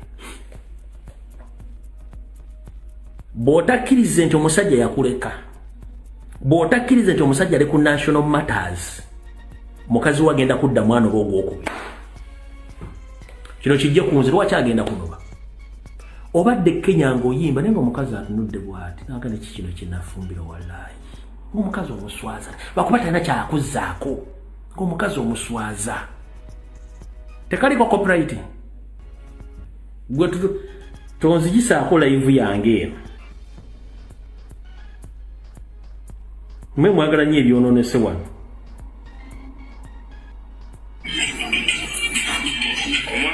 lindako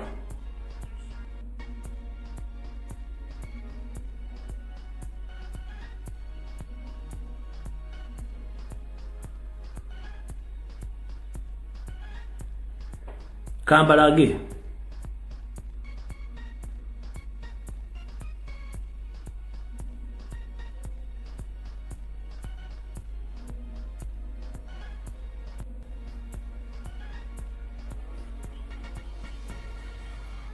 aha katirinda ko kati kana akayimba kasinze break the chain gwe sirika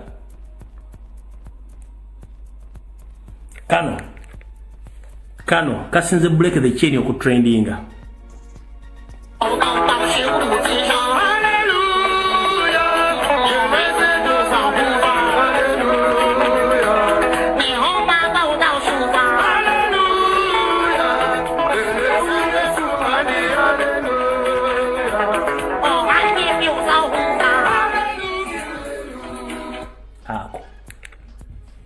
kasinze break the chain oku trendinga kati kitegeeza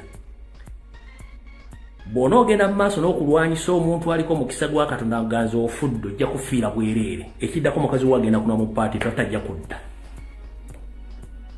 ekyo kitegeere nti omuntu gwogoba ali ku national matters oba oyagala kumanya nti kituufu omukazi akulemye okufunisa olubuto mu njuuyo ogenda otya wa neighbor ku kitanda kye mu ofunisa olubuto ku kitanda kya neighbor tekisoboka, it is impossible. Tekisoboka. Bannayuganda bakuzira olw'obusiro obutategeera. The same time kati ogenze Kenya oba Tanzania toso East or West home is the best bwolemu wakati nakyo osobola kukola bamuganye kitegeera ne Museveni abatisiza kaliya za mu lw'obusiro. Omukazi tasobola kulema kufuniza lubuto mu makaago wako kitanda kyo n'ogende wa neighbor mukonkono mufuniza lubuto ku kitanda kya neighbor kisoboka wamunju ya neighbor. Muina kitegeera ekintu kimu kiri bwe kiti nti abantu bamuyimbira bannayuganda abanyigirizibwa omuntu gw'omulwanyisa yayina eddoboozi lya bannayuganda bonna bayogera batasobola kwogera omuli abagagga abaavu abankusere n'abamalibwamu kati gobova nti omulwanyisa olwokuba bakosente bwa Museveni kitegeeza nti ogenda kufa era ne mukazi we agenda kunoba ogwokubiri ekyo nkikuteereddewo kuba kati kyoyagala oyagala muteekako disipule kuba mmanyi nti omunoonyeza omulimu gwa state ekyokwesimbawo nakulabula togeza n'oteeka omukazi mu bintu bya politics mbw agenda kwesimbawo era ekyo tusumento kyakirira omukazi bamuspeeringa lwakuba nti tatera kuyingira mu ntalo naye bw'anajja mu politics mpozi bwogera mufuna mulimu kuba namanyako omunoonyeza omulimu state kyamuze okusoma kutuuka ku senior 6 ne bw'onooga nti ogenda musimbawo mu kitu kebere bajja mukuvumira ojja mulanga afaananga full figure ekyo nkigambye tuvudde waawo bwobudde nga budduka kati mukulu Muhammad Nsereko yonna ndazzenyula kuba nti badde njala bagatta babiri musajja muno bwakusingaga ekigere togiyita njovu aba yakusinze njala nnyongera okukujjukiza nti ne Nabbi Muhammad awangala n'alamula ensi yonna ku kyalo kwe yazaalibwa yali tamanyikiddwako nnyo era n'okutambuza obubaka bwa Allah n'enjiri yonna obuyisiramu okutuuka obutuuse era yafuna okuwakanyizibwa ne mu biseera we yafuukira omumanyi n'okutuuka okusaasanya eddiini y'obuyisiramu si yali asinga okutegeera n'okumanya waaliwo abali omusinga bwe butyo ne Nabbi Isa bw'ati bwe yali mwe mwebadde mulowooza timutegeera nnyo mwasoma naye omuntu Katonda gwe yateekako omukisa tosobola mulwanyisa era ojja kukomekkereza ng'oyokyezza wagenze n'ogamba mukulu wa bali mwezo nti ate afukamiridde yali tamufukamiridde video twagibalaze bulungi nnyo okuba budde butono nnyo ntubagamba nti ye kenyini bali mwezo ne ttiimu gye batadde okusolola ssente yafukamidde egende bagiwa omukisa gwayo era ne bagenda ekyennaku mmwe kyemusooka okukwata kyemulaga public ne president kenyini yabadde afukamidde mu kusooka kandaba ka video kalina kino kye batajja kukulaga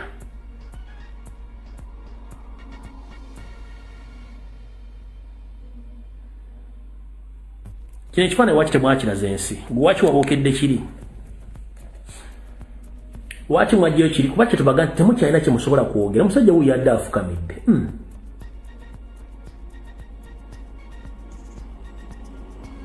yabadde afukamidde mwe ekifaananyi kyemwajjaeyo mwajjayo ekifaananyi oyo bali mwezo noono amumyuka n'oli omukyalo omulabadde abantu basatu waki mwajjayo kiri ekifaananyi nga muga nti omusajja yafukamidde wonna omusajja yabaddeawo omukisa nyini yafukamidde omulaba yabadde afukamidde ekitegeeza nti mmwe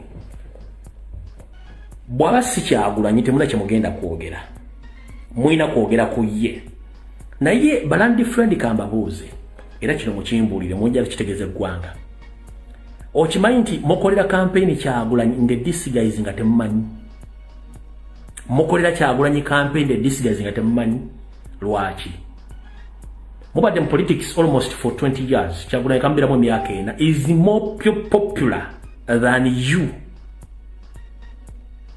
is more fundamental than you. Webuze gwe eyayita land friend, where did you go wrong to the extent whatever you speak it doesn't add up? And the person you criticize, whenever he comes out to talk about the national matters, people listen. Nkubuuziza musoka mutulwa asi mwebuuze abeeyita abaasoma bamanyi ebyobufuzi lwaki bumwogera ensi tebawulira gwe mugamba nti abadde talina kyali lwaki ayogera ensi n'emuwulira kubanga ensi yagigula amaaso n'agiraga ekituufu ekyaliwo mwali mbasiba katambaala. Ate zino mpaka za kwebaka ne wansi webakawo twagala mukole ekintu kimu. 1. Buli muntu ekirungi akoze ekibiina kye. Buli muntu wandika manifesto yo ogibuulira ensi. Bw'omala ogibuulira ensi decidinge. Ate bwe muyita Abannayuganda abasiru be balonda. So njera bategeeza ekintu genda mu kitegere bulungi nnyo nti amaanyi g'abantu n'obuyinza buli ku Kyagulanyi ne bondo omulwanyi kitona kyogenda kukola.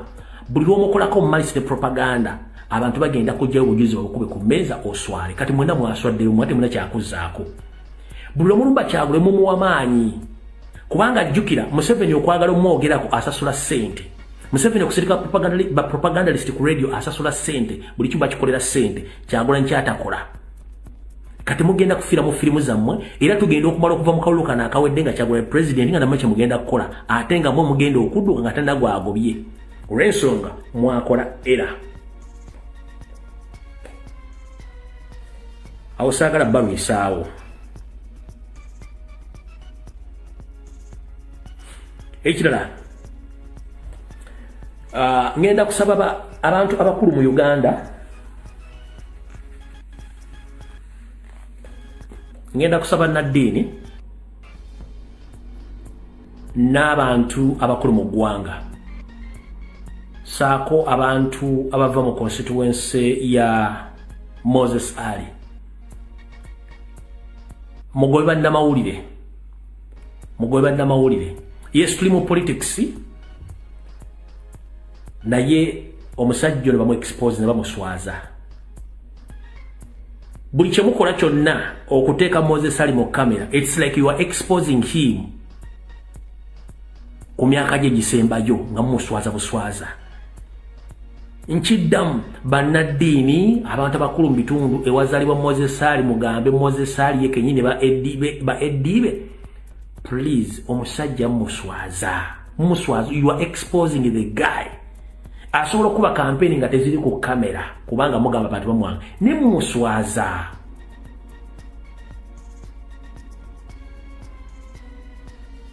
Muswaza omusajja. Kano ka video mbadde saagala kazanya naye kana ka video kankajjemu eddoboozi. Musajja emyaka gy'alimu yambala pampa. Kati ba interpreter ba in-laws ku social media ajja ku interpreting ekintu ekikyamu ku musajja nga si kituufu. Omusajja yambala pampa.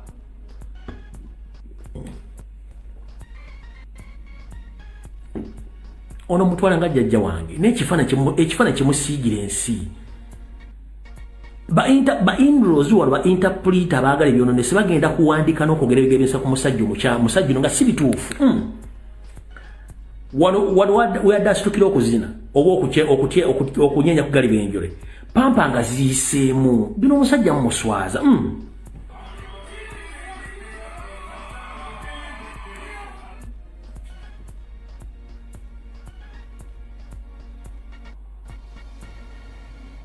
Ekyo kyolaba ekizimbyeyo pampa ng'esowottose. Omusajja mumuswaza.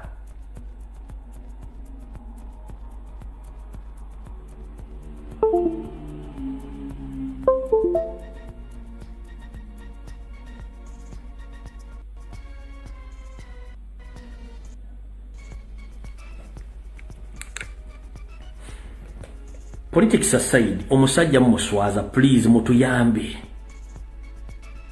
Era wano waliwo awandiise nti yabadde amanyi akali enkoko kako sikali anko sitekali ankoko eyabadde pampa myaka gyali mu kali gyakusibwa mu pampa ne kati goyinza okoza nti omukolera favor nchilo okuba nti muli mu campaign ng'omusajja omu exposing abuki bu exposing zishenjagala bagamba please abali mu kintu ekyo omusajja mutaase muleme mu exposinga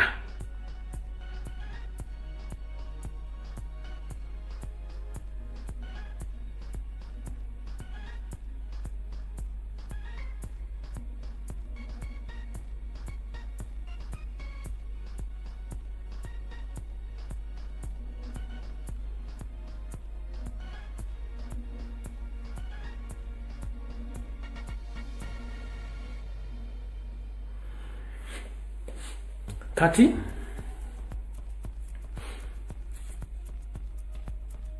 waliwo ka video ke mwalabye njala kuita strike machine waliwo ka video ke mwalabye nga mchala Betty Namboze ayogera ku ntambula z'okumazzi ku nnyanja Nalubaale oba Lake Victoria ng'ebidyeri byonna buli lunaku abivunanyizibwako asoloza miliyoni 4 ku mazzi ga Uganda kati mbuuza gavumenti ya Uganda yeefunira luddawa bana Uganda bafuna batya mu mazzi gaabwe bidyeri byokuyitako kengenda okusembyayo then tulyoke tutambule tugende mu maaso mpite strike machine atuwe part B eyabadde esembayo ku video ku Rocksat wulira ebidyeri ebyo bye mulaba ku nnyanja ebyo ebiri ebukakata ebyo ebiri ng'ebuvuma baazudde nti ekidyeri Uganda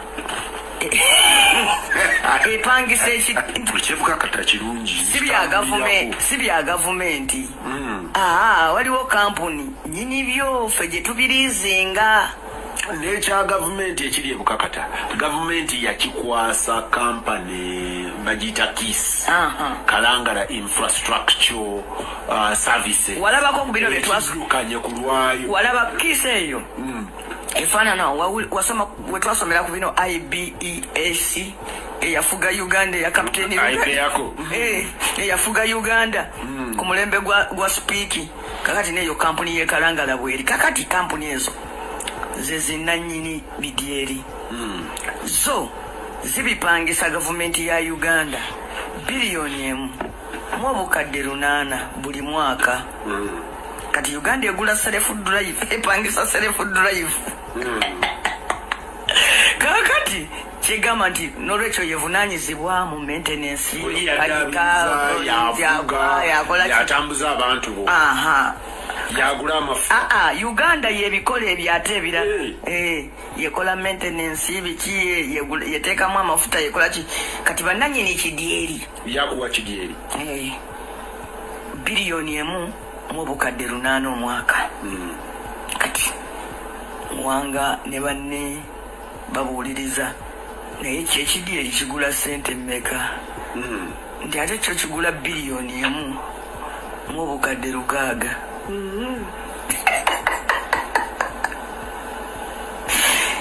neŋŋamba kibazo yaguze emmotoka miliyoni 2 n'agimpangisa 25 omwaka miliyoni 25 omwaka naye nga nze eno bwe njitwala ogivuga nze ngula amafuta nze nkola okukanika okwo okutonotono biki byonna ebyo nze mbikola kati omuntu abuuza nti oba olina miliyoni 25 z'owa kibazo omwaka lwaki tozikwatira ddala lumu n'ogula emmotoka n'eba yiyo nze saagala kuyita mu bizibu byakuba na mmotoka omanyi ababaka ba parliament nozo kitegedde kati ekyo ngo kivuddeko Museveni agenda okulambula embuzi 3 enkoko 6 n'embaata 4 n'akozesa biliyoni 3 olunaku njala kuba Museveni lwafuluma ewe mu State House akozesa biliyoni 3 olunaku kati n'agenda alambula ebintu bitaweza de miliyoni 10 olunaku kati olabire ensi nti ensi egudde eddalu era ekyo tugenda okuzzaako teri akimanyi naye ensi bwetyo kyobula tebaagala kuva mu buyinza alright kamala okuyita comrade strike machine atuwe ekiri mu mamboka mu katundu akasembayo ako right then tujja kusinkana ku Sunday program emuli Bulange Mengo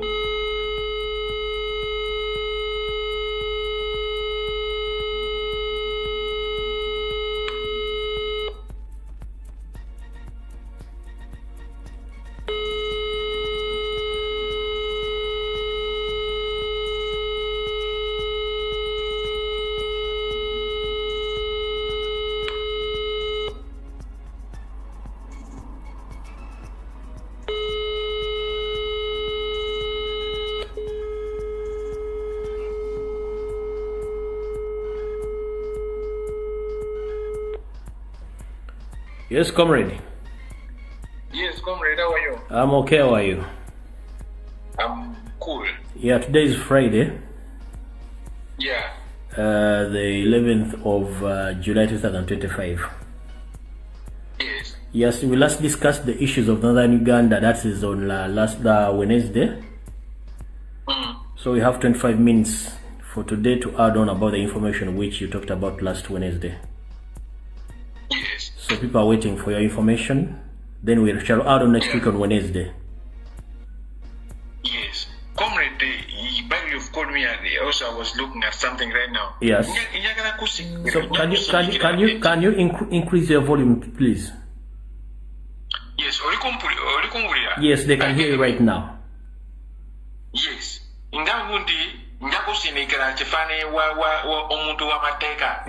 Yeah, but they are asking that you mix the language between Luganda, Luzungu, and Swahili if you can. They want you to mix the language because some people they are very happy hearing you speaking Luganda and Swahili and Luzungu. So mix.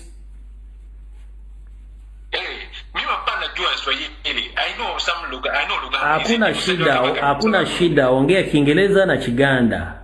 Watasikia vizuri. Oh, genda mas. Yeah. Ize njagala kusindikira wale chifanya nyize njagala kusindikira ngasina kutandika kuyogera ku nsonga eno. Bulunako wale gundi akola kumateka. Are you lawyer, eh? Are you lawyer? First of all, before I go into the issue of these lawyers here, I need to njagala kubwira abana Uganda buli kintu kimu. You know, Northern Uganda is sometimes when move is in Uganda in Songazan Taka. Is it 1,000 acres? Is it acres 20,000? Is it 1 square mile or 10 square miles, something like that? Northern Uganda, untaka zino, wale taka bajeta customary land. Omuntu tasobola kutunda because this is ancestral. Mesela jaja wali wagundi. Jaja is it I start to jaja like from the beginning. They were remitted, inherited, just inherited for the community, not if you go to Unda. Yanskirano. Yeah. Our kati fetulina walu boy is in Yagara Musindika Japan ye. Bamita Francis Gimera. Oyo boy ilero is a nawandikede elinya yachikae oyo kukugundi. Nafunye calls. More than 30 calls.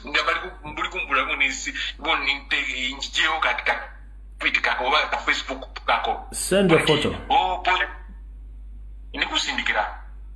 This guy here, there is a land issue in Northern Uganda. Yes. A land issue which involves some orphans in like Musaja yakoze afude akatarine entaka yalese mabega entaka nyumba ibintu bingi nyo. Ono Cowboy Bamuyita Francis Gimera, at least he was a former Uganda Law Society president. He's now a windowless right-hand man and all those stuff. He works, he's a current chairperson of the PPDA. He's site of like a chair of PPDA tribunal. He's a government body that helps in maybe say any government entity wants to do maybe procurement, something like that. It's a procurement department of a government. So he heads that tribunal. Oyo boy kusonga lumwele kankubuze ize naja uwo nyagala kugula emotoka oba nyagala kugula epichiyo you get a lawyer gofuna lawyer or mateka. That guy was a lawyer of the buyer and was a lawyer of the seller at the same time.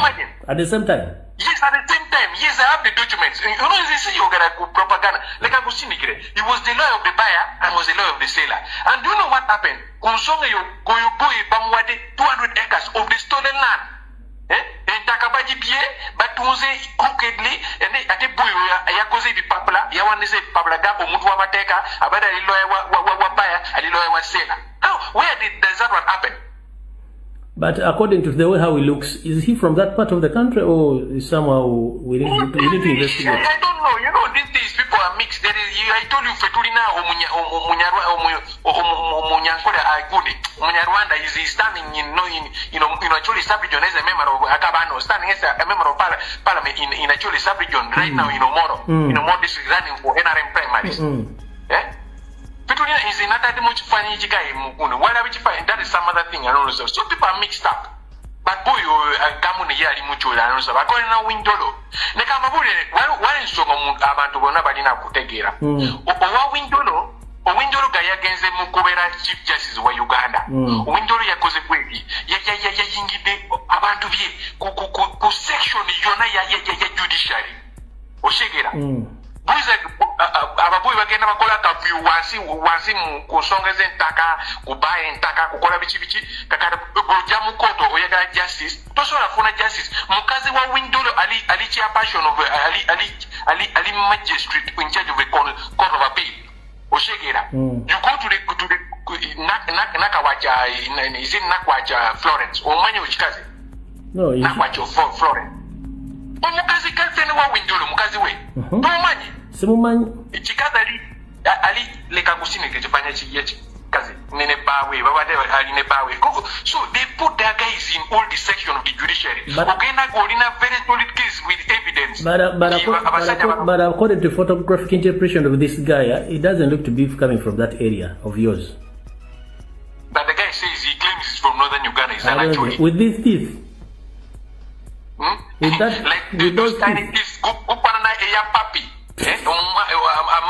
amanyoga papi embwabutono ochimanyi this is not what you Florence and this is not what you Florence oyo chikazi ali mukazi wa windore kazi bulunako mu ya yocha windore na maze yocha ngundio ebintu bya bakazi ochegera is she the official wife?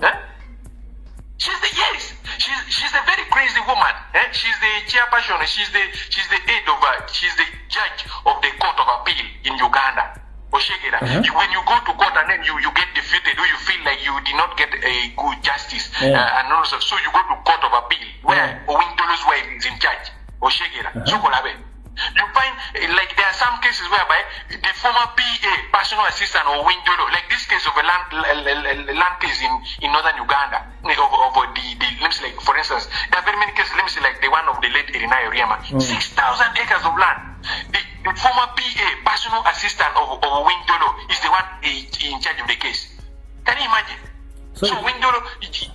So you talked about the hot water. What happened between Dolo and the lady about the hot water? Chikazi yafunye intel bunti oyo kisajja abadde ali kukola n'abakazi n'abawala bangi nnyo kazi yayoche mabega ekigayi n'amazzi eyocha wow he almost killed the guy, something like that. So this lady poured hot water on Windolo? Yes. Due to adultery? This man was taken nearly died. Due to adultery? Yes, women, of course, women issues. Okay, continue. You should do research on that. You'll get the story. You will laugh. Ojako Seka. Kati kusongeyo. Izimade nyogera kusongeyo. Like ebya intaka. Intaka chili is very hideous. Northern Uganda mwachole sapijon. Yes. Kati kutuka kusongeyo. The justice has been just. Bagamundi, like many people have been calling me to take down the tweet that I post, or the Facebook post that I post on Gimara Francis. That is a good lawyer or what else. For many reasons. It's another mundi. I did not say anything, but I just shared a document which was from court. Oshegera. Kaya abade a lawyer of a seller and a lawyer of a buyer. At the same time, how can you be a lawyer of two people? The buyer and the seller at the same time, and you're the one that drafts the document. Then they give you 200 acres of the stolen land. That is kind of contestation. No gamundi tebalina kuyogera bunti oli muntu mukulu tebalina kuyogera n'erinnya omutandika kukisa abantu mundi asobola kutwala ku mateeka biki ebyo. I don't know stuff. That's what they are telling me. His allies are telling me, by the way. So they are intimidating you? Yes. And they're telling me if I don't take down that tweet or that post on Facebook, he will take me to court for slander, something nonsense. I said, you think we are stupid people? No. Okay, this is not slander. I shared a document that was from court. Oshegera. It's a public document. Court disabled this judgment also. These are public documents. How is that related to slander? This crook here stole maliciously robbed children of orphans, children of the late, an orphan. They robbed orphans they robbed orphans of their assets, and he doesn't want. They don't want people to talk about it. Chikinyizo muntu nyo ate ekira mungana wange lumbwe kiri ku nsonga waliwo ekilwaza abantu mu Northern Uganda bayita nodding syndrome. Okiwulidde ku nsonga eyo? Yeah, I've heard that several times. Man, let me tell you one thing. Crooked Museveni, this crooked Museveni, what Museveni has done, you know, there has been a lot of donor. It's a long story. But Kunsonga, the next time that I would want to talk about, I don't know how long I will need to talk about this nodding syndrome thing. Abana bali kufa, abasaja abano bali kulia sendezo, CDC came and took samples from these kids here, took to Washington for assessment. Up to now, abana bali kufa, abana you can even how these kids are suffering, and nobody's talking about it. The little every time when we bring this kind of conversation, it ends in local media. It doesn't go to mainstream media. The last time it was published on media was on Observer newspaper Uganda. You know, which was for a few. It was a talk over this of the day for a few hours, and people vanished. People started doing other things. But Kunsonga nodding syndrome, chiri serious. We don't know where that disease came from, and it's only affecting in a tourist region, only 2 districts, Omoro, where Olanya, Jacob Olanya was, and then part of the district. And there's some small part of Kidum. There are some villages in that area which are you find people are miserable. Ate omuntu ababaka ba parliament musazi no fetulina more than sato chairperson of a parliamentary group bali disunited muli omu alikulwana sende oli agenze wa Sale, oli agenze wa Muwozi, oli agenze wa ni ojuka ochi oiboy kagaye mapenduzi yatutuze ichikumi that they sold us very cheaply 50 shillings. Ochikan abada li MDC abemu MDC ajimu ANT later mugundi mu independent later NUP musazi na liko NRM primaries chokola we kaya vugisye political parties mu Uganda yona ngeno kugambu di oyali leader nga fetu yogera konsonga ebyo tebayagala gundi fetu yogere nga oyogera batiza buli 2 days, 3 weeks ago, yakwata abana y'abantu asudde mugundi mukomera buniti abana abo bamuvumye ku social media. So, Strike Machine, let me ask you one simple question, please, if you don't mind. Yes. How did General Salim Saleh enter the northern part of Uganda and get deep into your tribes and into your families? How did he manage to do that? The other day you saw a video. There's some group that came by the Uganda Landowners Association. Yes, I saw it. About the prince those are funded by Salim Saleh. What these governors do? What Salim Saleh did? First of all, Salim Saleh acquired the land. He comes and he schemes a family which has a very big chunk of land. That's what these other Kabanos have been doing, by the way. Then he goes and get the girl from there, marries the woman fakely. It like delayed the last wife of his, the other one that died or that was shot by the bodyguard in Guru. In the farm in Waya, that on a bed. The issue is the guy goes and gets to know that nobody night akata alawa ania so insola kumutwala kubuliri bwejo. He gets the woman, marries the woman fakely, and then bribes the family here and there. Then he gets the woman. That's how he starts accessing the land. Now again omuko again kulima kuntaka. Then that is how he grabs and takes it. Then another strategy that they use, Ojukera, Lumwedi is something that you need to talk about than people need to know. Ojukera, Abakabano, what I've gotten to know from very credible source, one of these days I will unleash it. These people here, they get to know the plan of government in a particular place. Let me say like government, Eco pipeline, or shake it. Yeah. So abanyarwanda abantu bagenda balina intel in government. They get to know government plans 10 years ahead of time. So bagenda bamanyi muti iko bijja kuyita from one bijja kuyita bajja wano bagula entaka yona on that street. Don't know why. That is why the compensation of Iko, all of them went to these governors. Why? They gave no area where Eco Pipeline is passing from. The Portland, all alone. This is what we got to know. Even the other time it roads go but government yaga kukola egudu wano. Is it government yaga kukola simanya esomero wano? Is it airfield wano? So that means they get information before even the indigenous in that area. Yes, before even Parliament gets to know, before anybody gets to know about anything. They get to know the information and they go in advance and buy land in those areas. That's why poverty will remain. People, even the areas from which Eco passed, people are poor, people will die of poverty. Because the people who came and bought land much earlier, they got to know the government plans 10 years before. You find they have land titles. You saw the other day Museveni was giving even this Banyarwana now, or the Kabanos, national ID, no? Nationality, citizenship of Uganda. Now they're coming back to Northern Uganda, but for us, they married. They like marrying. I don't know why this is why so only. But that's what we call political arranged marriages with the intentions. Yes. Yeah.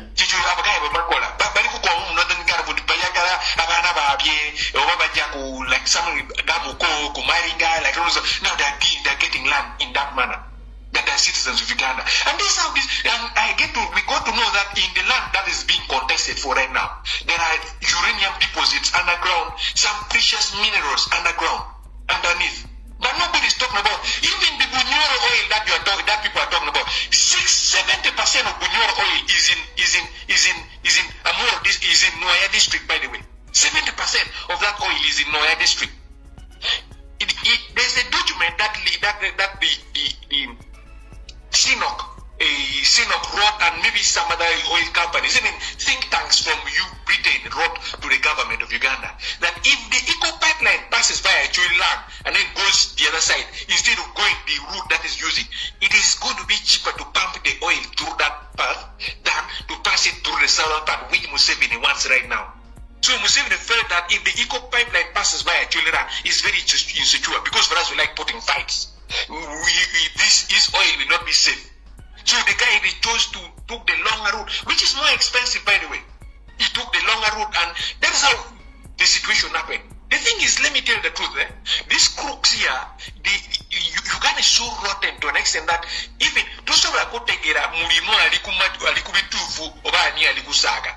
buli chintu chimu batandika gabasaga nga jipija serious. Few days later, few weeks later, ofuna chili serious. But what has been happening, one thing that we need to really fight is the information that these people have access to in regards to future plan of government, where they go and take advantage. Bagenda bagula entaka ku side zeri bategere budi government ejakufuga ejakukola egudu ejakuyita wano bajja wano bagula entaka yonna encha government elikuja gabakola land title also. You know, when they're compensating your land with the land title bakuwa billions millions nyingi nyo.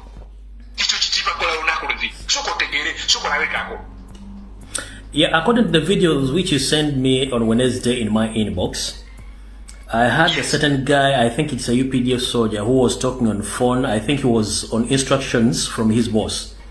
So when the lady was trying to question him, I had him saying that where were they when Kony was killing the Northerners? I think some people, they don't have information about the real who's Joseph Kony, the real Kony is. Can you please tell the public about the real Joseph Kony? Because some people are still getting false information. When we go with that,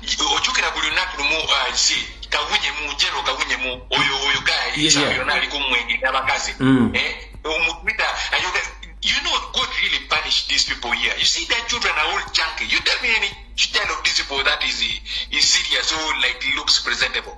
They're either drunkards, drug addicts. That is how God rewarded them, by the way. You see, let me start with this one here. You remember when Tumukunde was the chairperson of ISO, Director ISO, in the early 2000s? Yeah, I remember that. They started planting bombs in Kampala, and they blackmailed the parliament to giving them 600 million shillings per day. They were doing counter-terrorism. You remember? I remember it. Tumukunde, they blackmailed Kanimwe for 6 months. This is were getting 600 million every day when they were countering terrorism in Kampala. They were the ones doing the thing. Tumukuni knows that story very well. Yeah. And it didn't leak, it was a DW that leaked that particular thing.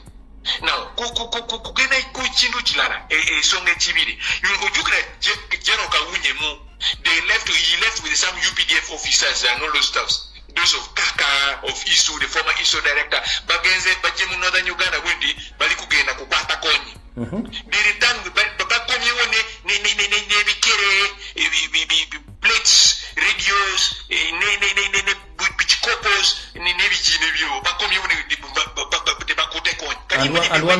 and one piece of bathing shop.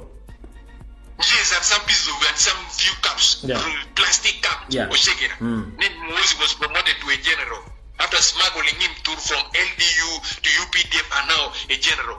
Just like that. So there are people who think that Konyi, well, Konyi, a lot of things because let me tell you the truth. I can share with you a video of Konyi himself saying that the reason as to why government has been blackmailing them is that government has access to media. But for them, they've not been killing people, actually people. It is the government of Museveni that has been killing people in Northern Uganda.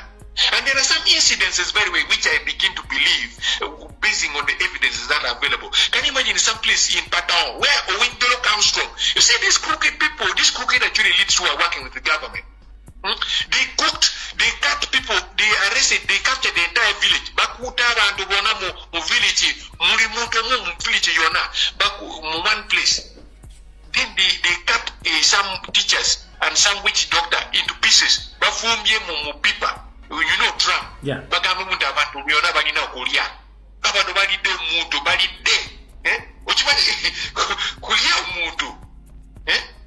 And these are things that are buried. Now, in Buchoro, you hear, Ojukira, where actually there are very many HIV cases and all those stuffs.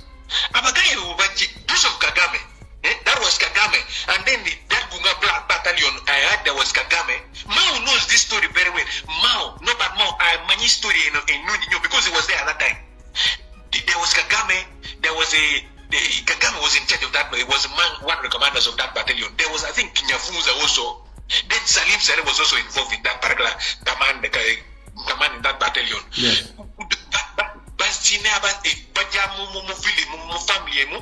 Let me say, tata wabana lumbu yuri na bakasi sato na abana really something like that. Then baja bakwata abana bobyona ne bakazi wona bagamu bagamu mujimu tule weru wanu mulabe baja pale yo bazina kukabina in front of your families in front of your children. We used to call them Fuga Battalion. That is when the other time they were saying Bobi Wine is gay. They say these are the real gays we have in Uganda. Can you imagine how many people got HIV? There are women, there's a woman who, I will share with you the video of the guy who was narrating how the NRA of the soldiers came and they fucked this guy in the anus and they went and a pregnant woman, can you imagine? The woman but Abasaja, 15 men on one woman. She lost her pregnancy. The man up to now alina problems because of what this NRA people did in Northern Uganda. The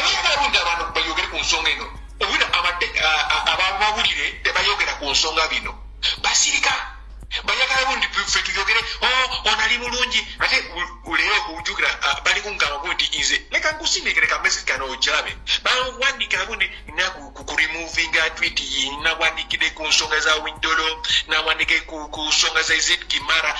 Now if we don't talk about it, we will come and talk about it. Yo inze sirina kuyogera ku nsonga eno ani ajja kuyogera ku nsonga eno. Because there's so many people that go abantu. It's not about the privilege. Everybody should have this equality. Should go either way. The same way a rich person feels is the same way a poor person feels. They all have fundamental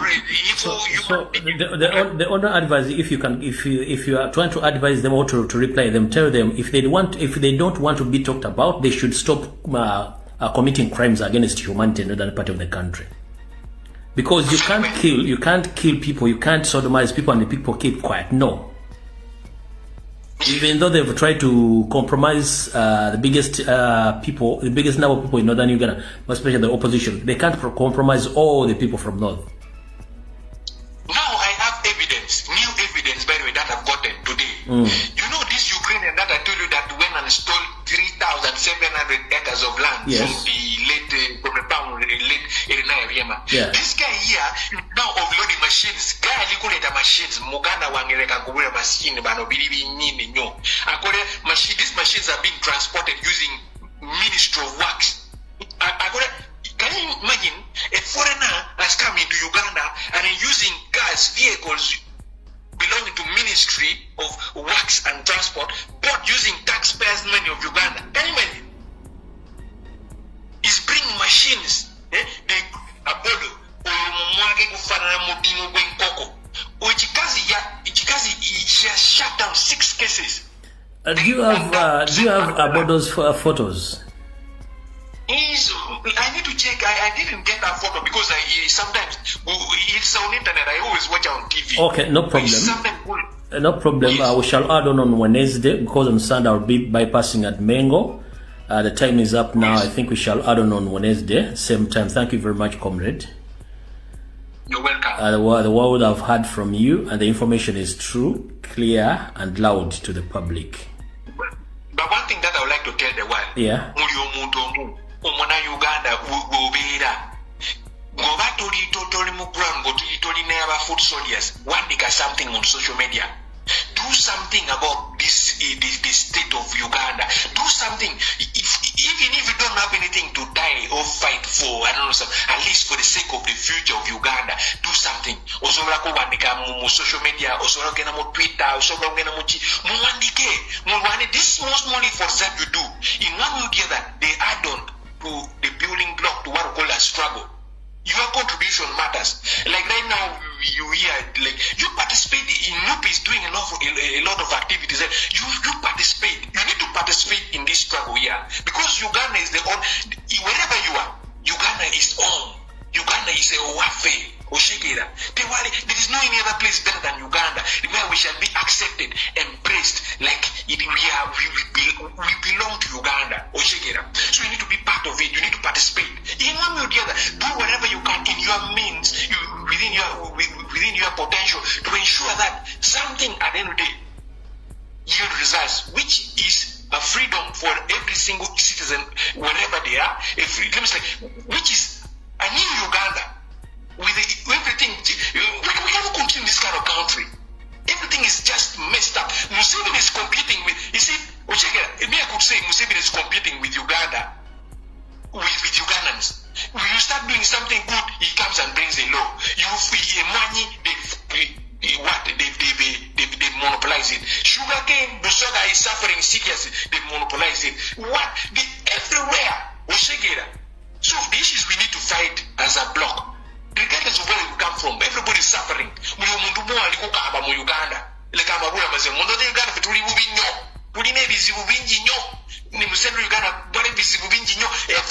So we need to join forces.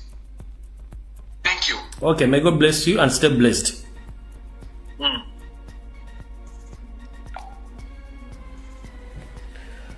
Alright, banda ina kulabaka katunabaka chadde ebigambo bimulidde bigabiriko ground mu Uganda sibi kichinike bigabyogera mazima galiyo chovula nti abikola babatisa naye ffe tujja kubyogera mpaka kuwulira bubi kawungezi kaleo video lero wendo tujja kusinkana ku program ebimuli mbulange Mengo ku saa 2 za kawungezi Mengo musule bulungi na musibe bulungi mukaba nkombere video wedde mweraba.